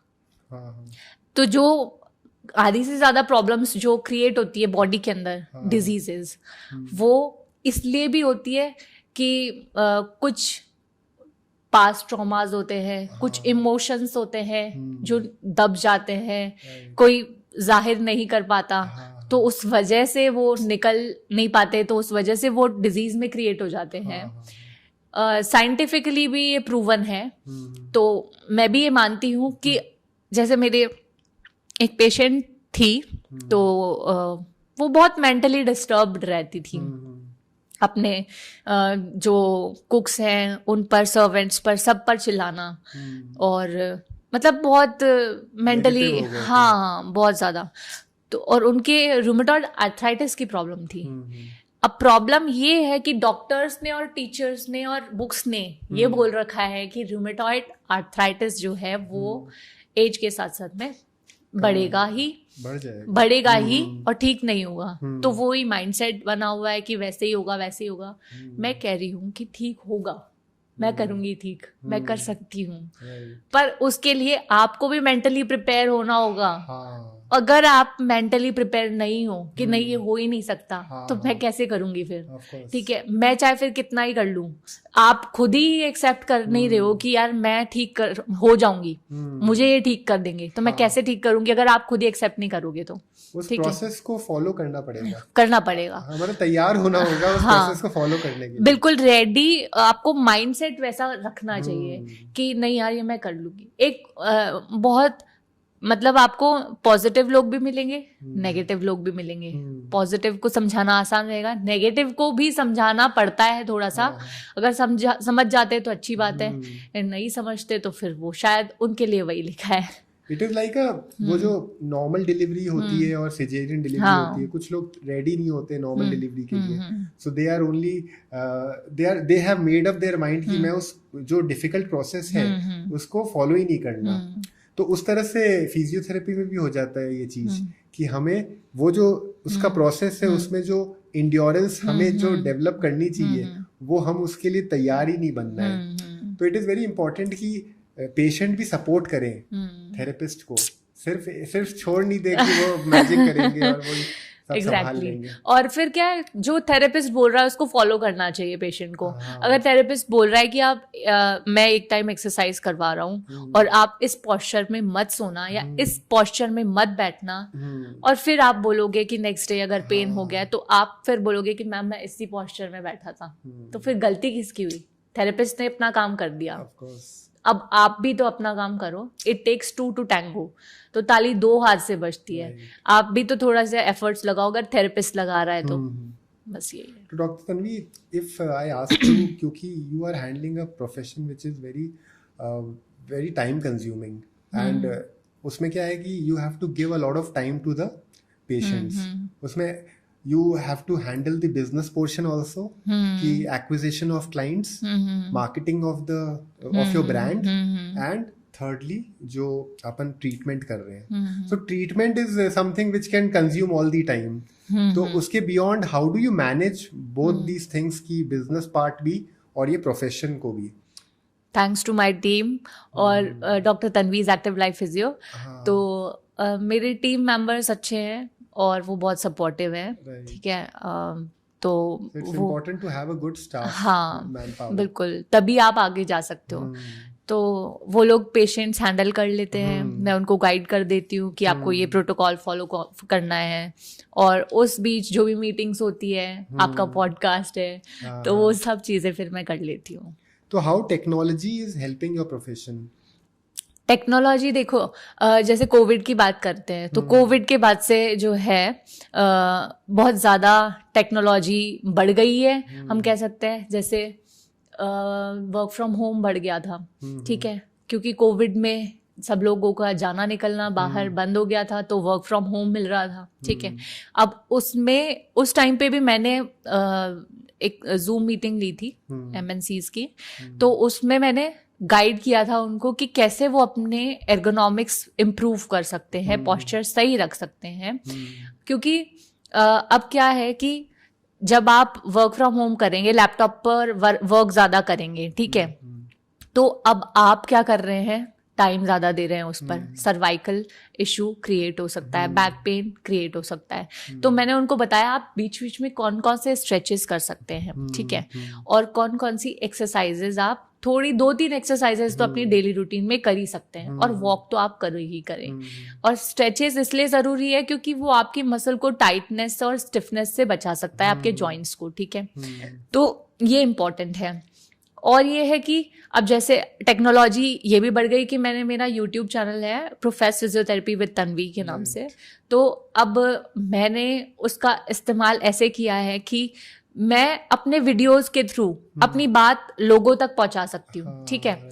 तो जब मैंने फर्स्ट टाइम वीडियो बनाया था, तो जर्नी कुछ ऐसे स्टार्ट हुई थी कि PT मूवमेंट मास्टर्स करके एक पेज है, तो मैं उनको फॉलो करती थी। उन्होंने कोई चैलेंज डाला था कि कोई रील बनाओ, और फिर वो मैंने ऐसे ही रैंडमली बना के, ऑर्थोपेडी टॉपिक था कोई पेरिफेरल नर्व इंजरी पे, तो वो मैंने बना के वो मैंने डाल दी। तो उनको भेजी मैंने, पहले मैं सोच रही थी कि भेजूँ ना भेजूँ, तो फिर मैंने उनको भेज दी। फिर मिस्टर निश्चय मोदी है जो पीटी मूवमेंट मास्टर्स के ओनर हैं, तो उन्होंने बोला कि आपका कंटेंट बहुत अच्छा है और हमारे इस रील पर बहुत ज़्यादा सेव्स हैं, लाइक्स है और आपका कंटेंट रीशेयर हो रहा है। अच्छा। और मुझे तब पता चला कि अच्छा मेरा कंटेंट इतना अच्छा है, मतलब इसमें सेव हो रहा है, रीशेयर कर रहे हैं लोग।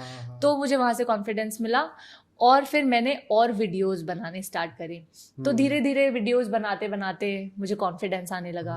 तो जब मैं एक्सरसाइजेस के वीडियोस डालने लगी यूट्यूब पे, तो मुझे रिस्पॉन्स मिलने लगा, पॉजिटिव रिस्पॉन्स मिलने लगा लोगों से कि मैम आपकी एक्सरसाइज से मेरा दर्द ठीक हो गया। तो जब पॉजिटिव रिस्पॉन्स मिला तो रीइंफोर्समेंट हुआ कि बहुत अच्छा लग रहा है, कि रिजल्ट मिल रहा है। तो मैंने और बनाए वीडियोस, ठीक है। फिर मैंने इंस्टाग्राम पेज बना रखा था मेरा, प्रोफेस फिजियोथेरेपी, तो उस पे मैंने वीडियोस डाले। अब जैसे जो बडिंग फिजियोज हैं तो उनको पता नहीं होता है कि उनके लिए क्या ठीक है क्या नहीं है, तो उनके रिगार्डिंग मैंने फिजियोज के रिगार्डिंग जो टॉपिक्स है वो कवर करे, वो मैंने डाले, उस पर वीडियोज़ डाले। तो ऐसे धीरे धीरे मैंने जो है वीडियोज़ डाले, तो उसकी वजह से मुझे थोड़ी रिकग्निशन मिलने लगी। अब जैसे मैं रहती जयपुर में हूँ, लेकिन आज मुझे मुंबई के फिजियोज भी जानते हैं, ऑस्ट्रेलिया के फिजियोज भी जानते हैं, जयपुर के सारे फिजियोज जानते हैं।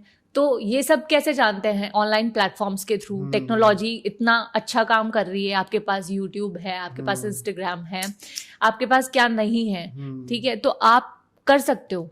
तो व्हाट्सएप मतलब ये अपने मैंने यूट्यूब पर एक वीडियो डाला था, और वो वीडियो मैंने इसलिए डाला था क्योंकि वो वहाँ से मुझे रिकग्निशन मिली थी, जब मुझे लगा कि अरे यार मैं भी कर सकती हूँ। तो फिर मैंने और बनाती गई तो और अच्छा लगता गया। और फिर सबसे अच्छा मुझे तब लगा जब मैं एक बार कोई प्रोटेस्ट चल रहा था फिजियोथेरेपी रिगार्डिंग, तो उसमें मैं गई हुई थी। तो उसमें एक हमारे फिजियोथेरेपी मतलब एक फिजियोथेरेपिस्ट कलीग थे, वो आए और वो मुझे कहते हैं, अरे डॉक्टर तन्वी टीवी वाली मैडम। अच्छा। तो मुझे वो चीज़ बहुत अच्छी लगी सुनकर कि अरे मुझे जानते हैं। तो मैंने कहा, वो मुझे कहते हैं, अरे मैम मैं तो आप ही की वीडियोस देखकर एक्सरसाइजेज करवाता हूँ। तो मुझे वो चीज़ अच्छी लगी कि हाँ यार मुझे जान रहे हैं लोग, मेरे यूट्यूब चैनल से रिकग्निशन मुझे मिल रही है।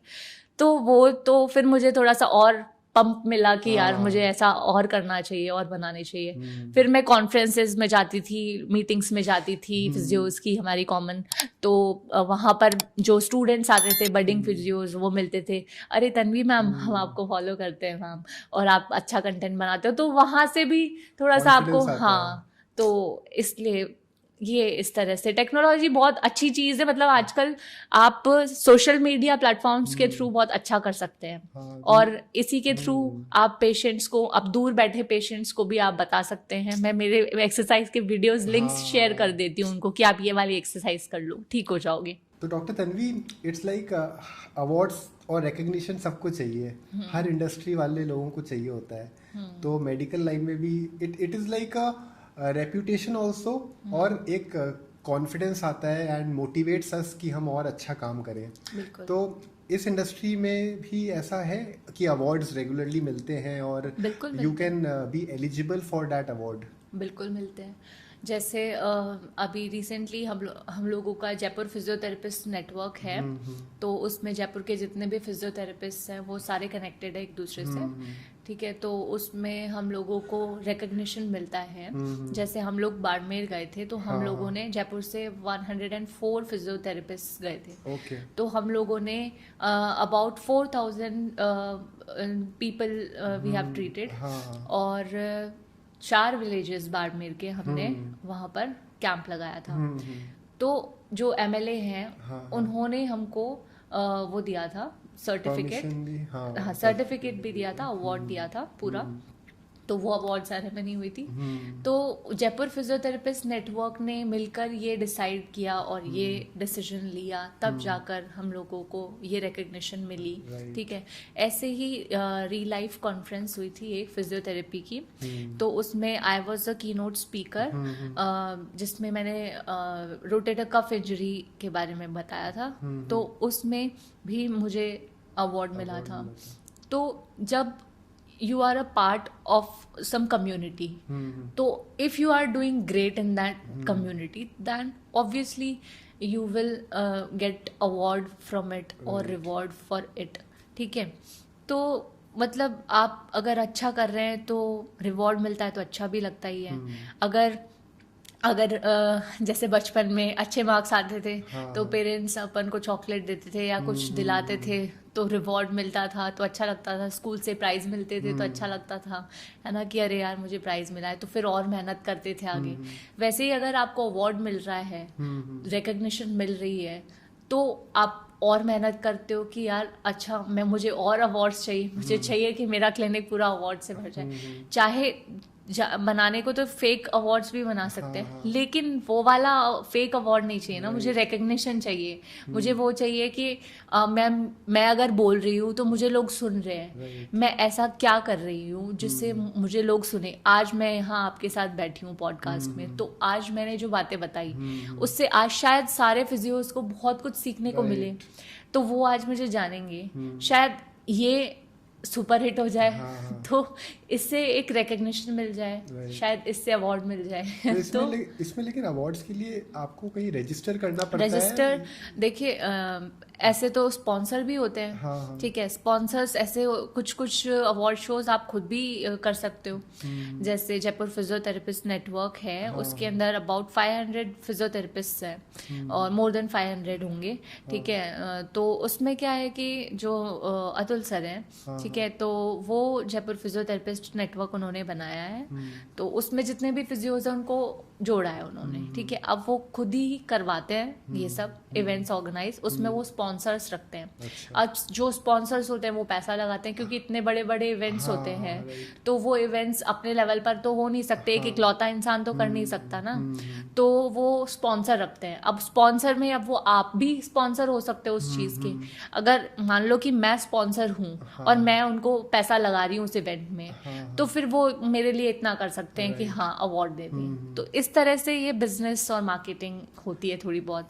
ठीक है, तो अवार्ड शोज में आपको अगर आप चाहो तो रिकग्निशन ऐसे भी मिल सकती है, और अगर आप चाहो तो अपना कोई ऐसा टेक्निक आप इम्प्लीमेंट करके दिखा दो, या अपनी कोई वर्कशॉप रख दो जिससे आपको लगे कि हाँ आपको रिकग्निशन मिले इस इवेंट के अंदर, जिसमें सारे फिजियोज आए और इंटरनेशनल लेवल पर आए। जैसे कि अभी वो हुआ था हमारा, जैसे फिजियोकॉन वगैरह ये सब होते रहते हैं, है ना, महात्मा गांधी में भी वो होते रहते हैं।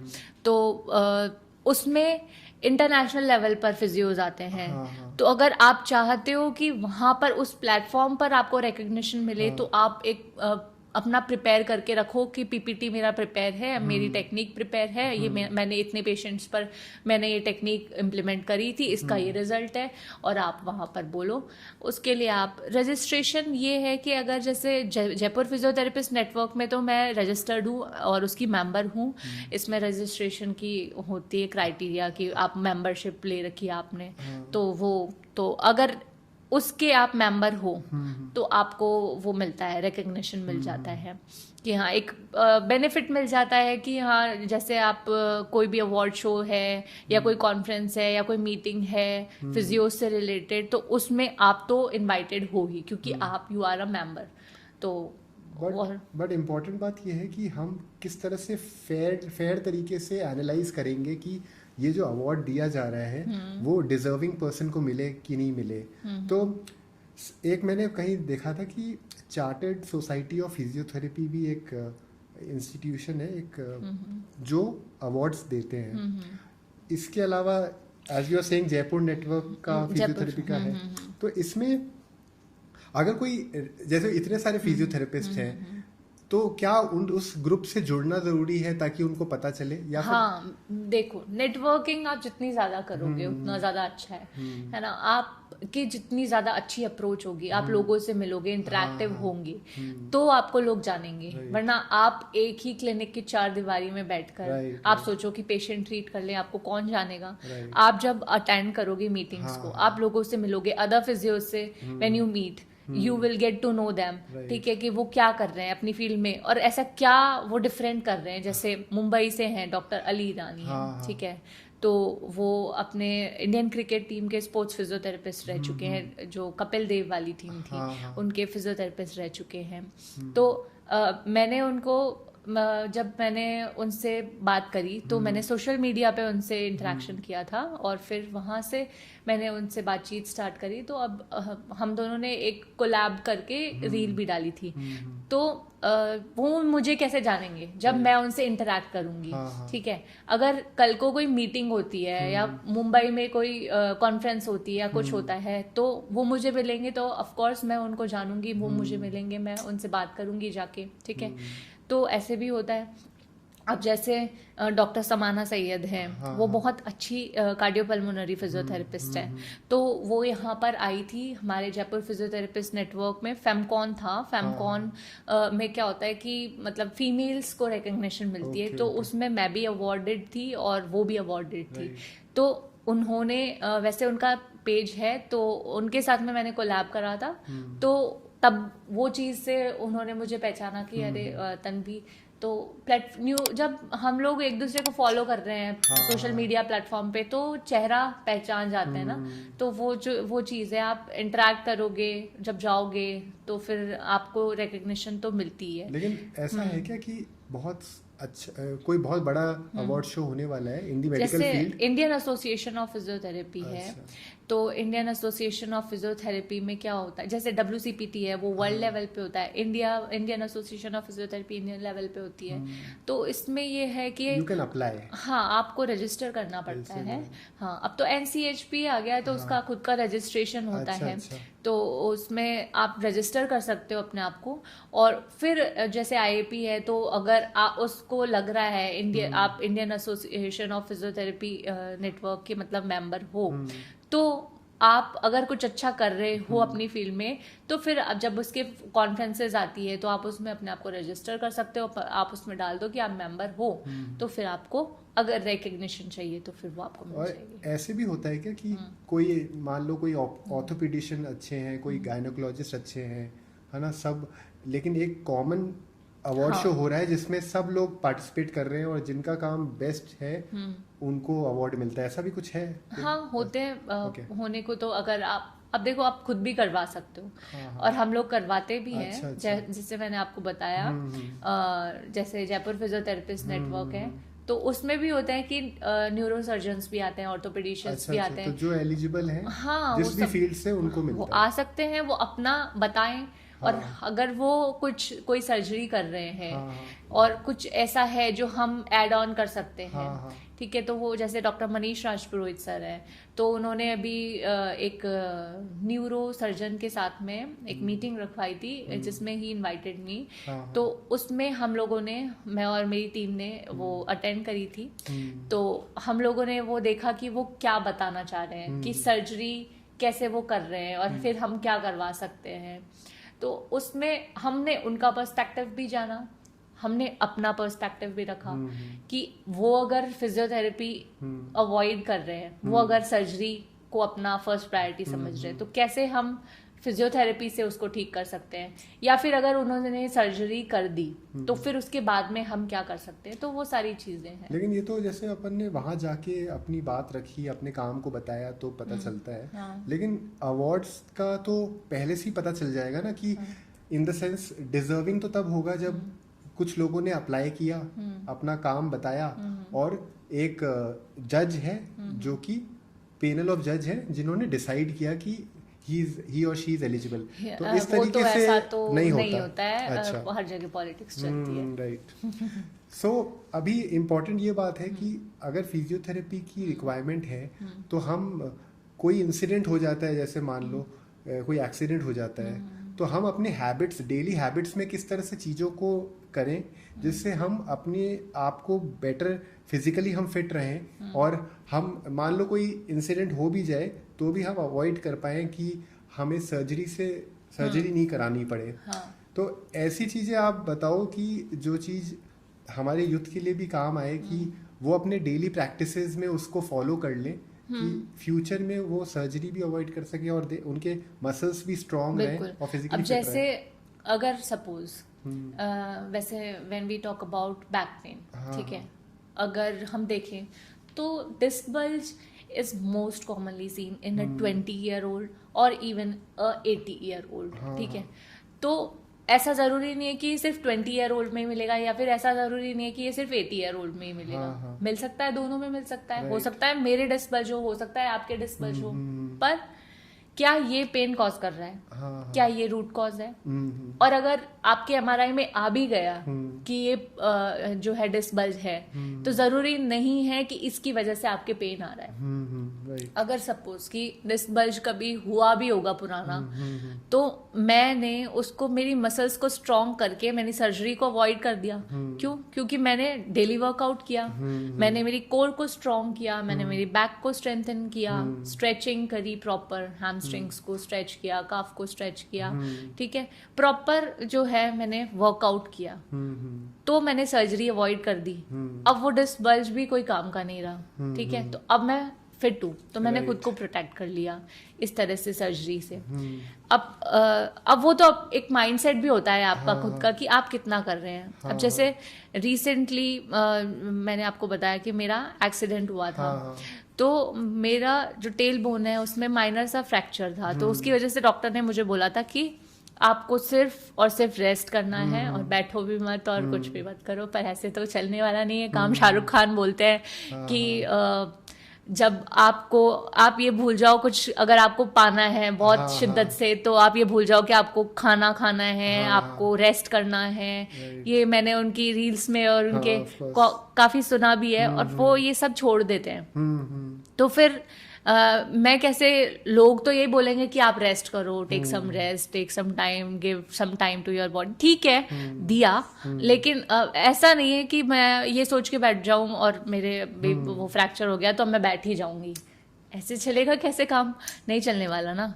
तो फिर जब मुझे लगा कि ठीक है मैं कर सकती हूँ, तो मैंने माइंडसेट वैसा बना लिया कि नहीं, मुझे कुछ नहीं होने वाला, फ्रैक्चर है तो है, कोई बात नहीं, मैं I can still treat patients.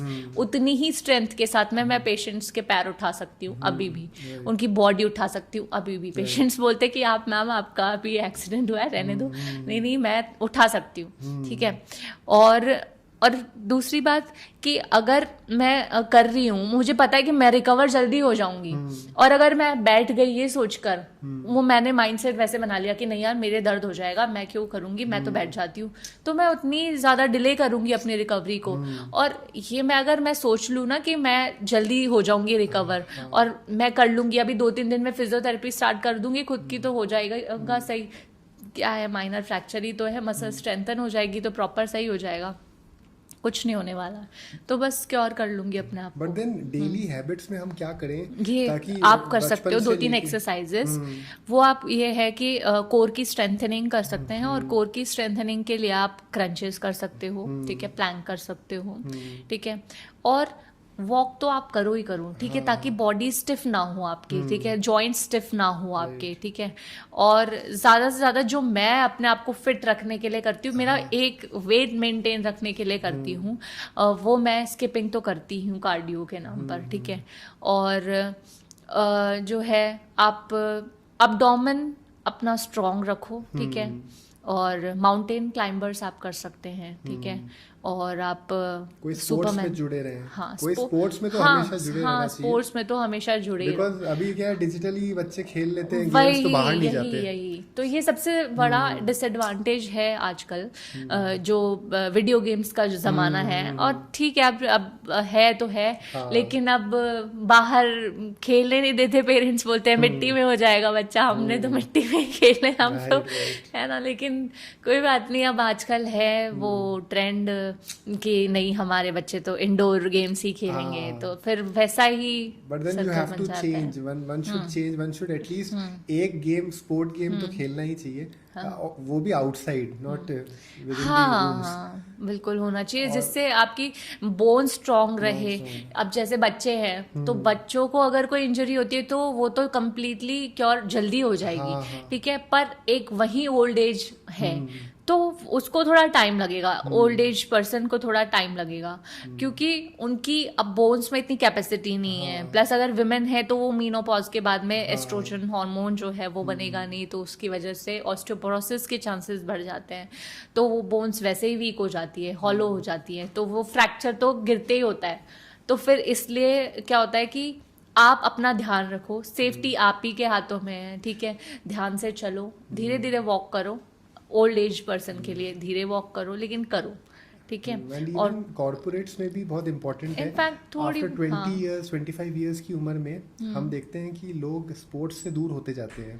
हाँ, क्योंकि वो बिजी वो अपने मेरे job पास में busy हो पेशेंट्स जाते आते हैं, हैं। बोलते हैं मैम मेरे पास टाइम ही नहीं है, मैं क्या करूँ, मैं क्या करूँ, मेरी जॉब ही ऐसी है, ट्रैवलिंग जॉब है, मैं 3 दिन ही रहता हूँ यहाँ जयपुर में, 3 दिन बाहर रहता हूँ, कैसे फिजियो करवाऊँ मैम। अब वो तो आप ही को डिसाइड करना पड़ेगा, आप 3 दिन कहाँ रह रहे हो, 3 दिन कहीं और रह रहे हो तो वहाँ पे फिजियोथेरेपिस्ट ढूंढो, वहाँ अपना या तो फिजियो करवाओ या फिर अपनी वर्कआउट करो, कहीं भी जाओ। मैं चेन्नई गई थी तो चेन्नई में एज अ फिजियो गई थी टीम के साथ में, तो मैं अगर उनको फिजियो करवा रही हूँ तो मैं खुद भी तो फिट रहूँ। मैं अगर यहाँ हूँ तो यहाँ अपना वर्कआउट कर रही हूँ, मैं कहीं भी जाऊँ जयपुर से दूर तो मैं वहाँ अपना वर्कआउट करूँगी। मैं ऐसा नहीं है कि मैं 3 दिन बाहर हूँ अब मैं मस्त घूमूंगी, फिर वो 3 दिन में मेरी बॉडी दिख जाएगी, क्या हो जाएगी।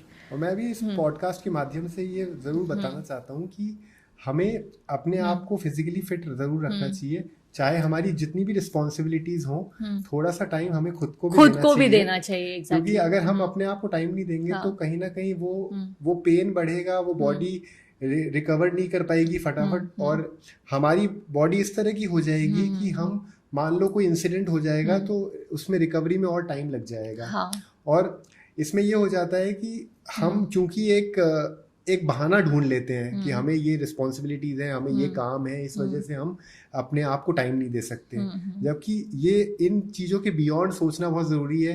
अगर एक भी स्पोर्ट्स के, एंड इवन मैं फीमेल्स के लिए भी ये कहना चाहूँगा जो हाउसवाइफ्स हैं और जो कॉर्पोरेट्स में भी हैं, कि उनको टाइम निकालना चाहिए खुद के लिए कि वो कोई ना कोई स्पोर्ट्स खेलें, क्योंकि चाहे वो बैडमिंटन हो, क्रिकेट हो, जो उनको हमेशा से पसंद है, एंड फॉर मेल्स ऑल्सो, क्योंकि वो लोग इस तरह छोड़ देते हैं कि वो जिम तो चले जाते हैं कुछ लोग, लेकिन जिम जाने से प्रॉब्लम और बिगड़ भी जाती है बहुत बार।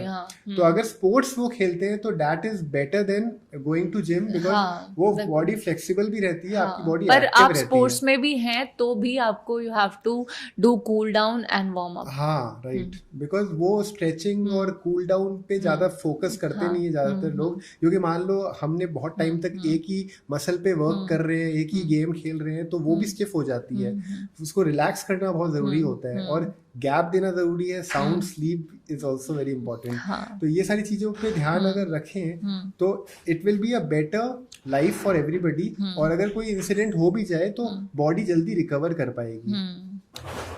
इसके अलावा अगर मान लो कोई ऐसे पेशेंट्स आते हैं जो बहुत फ्रस्ट्रेटेड हैं, जो नेगेटिव भी हो चुके हैं और नहीं चाहते कि मैं रिकवरी करूं थ्रू फिजियोथेरेपी, तो how do you motivate them? देखिए मेरे पास, मैंने आपको बताया, एक पेशेंट ऐसे एक नहीं 2-3 आते हैं, तो आई बिलीव इन मेडिटेशन, तो मैं उनको बोलती हूँ कि आप अपने आप को थोड़ा टाइम दो। मैं कभी कभी खुद भी उनको मेडिटेट करवा देती हूँ, बैठा के एक साउंड चला देती हूँ और उनको 2-3 मोटिवेशनल स्पीचेस, उनको 2-3 सेंटेंसेस उनको बोलती हूँ कि you can completely heal your body, trust in your self, और 2-3 चीज़ें उनको, ताकि मोटिवेशन उनको मिल जाए, ठीक है। फिर भी कुछ लोग हैं जो उस चीज़ को एक्सेप्ट कर लेते हैं, कुछ नहीं कर पाते, और कुछ नहीं कर पाते उनके लिए समझाना उनको मुश्किल हो जाता है। पर ये होता है कि वो प्रॉब्लम उनकी एक्चुअली सोशल प्रॉब्लम है, और वो उनकी फैमिली इशू है, किसी को अब कुछ पर्सनल इश्यूज हैं, किसी को कुछ प्रॉब्लम है, किसी को कुछ प्रॉब्लम है, वो आपको यहीं से ठीक करना पड़ेगा। अब एक थेरेपिस्ट आपको गाइड ही कर सकता है, इतना वो भी इंडल्ज नहीं हो सकता आपकी पर्सनल लाइफ में, ठीक है। तो वो बात है कि कभी कभी एक कंपेनियन भी बनना पड़ता है उनका। हाँ, क्योंकि अब मैं क्या कहूँ, जैसे वो वाला हो जाता है तो मेरे पेशेंट, लेकिन मुझे कभी उनकी तरफ एम्पैथी शो करनी पड़ती है, तो उनके लिए ऐसे कंपेनियन बनना पड़ता है कि अगर वो मुझे अपनी कोई बात भी बता रहे हैं पर्सनल, तो वो भी मुझे सुननी पड़ती है, और वो सुननी पड़ेगी क्योंकि उससे शायद उनका वो जो पेन है वो कम हो जाए और वो थोड़ा हल्का फील करें, और वो शायद उनकी रिकवरी के लिए अच्छा हो। तो मैं यही सोचकर उनकी बात सुनती हूँ और उनको अच्छी गाइडेंस देती हूँ। तो मैं यही बोलना चाहूँगी कि मेडिटेशन ज़रूरी है। आप चाहे थोड़ा सा टाइम निकाल के ओम का चैंट कर लें थोड़ा सा, वो बहुत अच्छा रहता है। और ओम की वाइब्रेशंस आपने देखी होगी, जो अगर आप सॉल्ट पर अगर फ्रीक्वेंसी चला कर देखें ना, तो इसकी एक शेप बनती है, तो वो काफ़ी अच्छा है और आपकी बॉडी को एक्चुअली हील करता है। और मैं तो, मेरी खुद की बॉडी हील हुई है, मैं आपको क्या ही बताऊं चैंटिंग से। तो मैं तो I completely believe in chanting और मैनिफेस्टेशन और लॉ ऑफ अट्रैक्शन और मेडिटेशन, तो इसलिए। Valid point. So in case अगर आप इस फील्ड में नहीं होते तो आप कौन से लाइन में जाते? Did you ever thought about it? नहीं, मैंने आपको बताया कि मेरी जर्नी कहाँ से स्टार्ट हुई थी, ठीक है। और अगर ये नहीं होता तो कुछ और होता, अच्छा ही होता, जो भी होता अच्छा ही होता। पर जैसे मुझे ऐसा लगता है जब मैं फिजियोथेरेपी में आई कि I was meant to be a healer. क्योंकि हीलर जो है, बॉडी आप किसी की हील कर रहे हो। मुझे पहले रेकी के बारे में नहीं पता था क्या होती है reiki. Physiotherapist are also healers. Reiki healing होती है वो आप दूर से अपने हाथों से ऐसे कर मतलब बॉडी को हील कर सकते हो। अगर आप कहीं जापान में भी बैठे हो, और ये शायद जापानीज टेक्निक ही है, तो रेकी, तो वहां से आप किसी को फोन से भी, वीडियो कॉल से भी आप हील कर सकते हो आपकी किसी की बॉडी को। लेकिन वो थोड़ा सा इम्पैक्ट एनर्जी का आपके ऊपर आ जाता है, ऐसा रेकी में होता है। लेकिन फिजियोथेरेपी में मुझे ऐसा लगता है कि मैं मेरे हाथों से मेरे पेशेंट्स को ठीक कर सकती हूँ। और मुझे ऐसा लगता है जब मैं फिजियोथेरेपी फील्ड में आई और मेरे पेशेंट्स को जब मैंने ठीक किया, कि मेरे हाथों में जो हीलिंग पावर है, तो वो शायद वो तभी आई है जब मैं खुद पॉजिटिव हूँ। और अगर मैं ही बहुत ज़्यादा नेगेटिव होंगी और मैं ही, मतलब मेरे अंदर इतनी नेगेटिविटी होगी, अगर मैं हर इंसान के लिए गलत बोल रही होंगी, गलत सोच रही होगी, तो फिर मैं कभी मेरे पेशेंट्स को हील नहीं कर सकती। क्योंकि energy can neither be created nor be destroyed, it can only be transformed from one form to another. ये हमने साइंस में पढ़ा था, ठीक है। तो एनर्जी ट्रांसफॉर्म ही तो करते हैं हम जब फिजियोथेरेपी करवाते हैं। तो हम क्या कर रहे हैं, फिजियोथेरेपी अपने हाथों से करवा रहे हैं, तो हम एनर्जी ट्रांसफर ही तो कर रहे हैं। तो मैं मेरी एनर्जी उनको अगर ट्रांसफर कर रही हूँ, तो मैं पॉजिटिव नहीं होंगी, तो उनको कैसे पॉजिटिव बनाऊंगी, उनको कैसे हील करूंगी। तो मुझे खुद को मेडिटेट करना पड़ेगा, खुद को हील करना पड़ेगा, ताकि उनकी भी कोई नेगेटिव एनर्जी मेरे अंदर ना आए।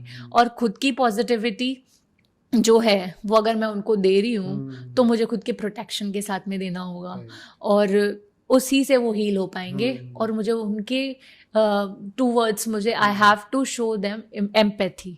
ऐसा नहीं है कि मैंने बस ऊपर ऊपर से फिजियोथेरेपी करवा दी और मन में मेरे चल रहा है कि यार ये तो ऐसी है वैसी है, पता नहीं इसके साथ तो ऐसे ही होना था, तो मैं कभी ठीक ही नहीं कर पाऊंगी उनको। ये बात मैंने फैक्ट नोट किया है कि अगर कोई पेशेंट है, भले वो मुझे कैसी भी लग रही हो स्टार्टिंग में, है ना, लेकिन जब मैंने धीरे धीरे उनको फिजियोथेरेपी करवानी स्टार्ट करी, तो मुझे ऐसे लगने लगा कि यार मेरी तो ये पेशेंट ही है, बेचारी क्या करेगी, इनके दिमाग में अगर ऐसा है तो वो उनकी गलती नहीं है, उनके सोशल जो एनवायरनमेंट है वो ही ऐसा है, वो उनकी गलती नहीं है।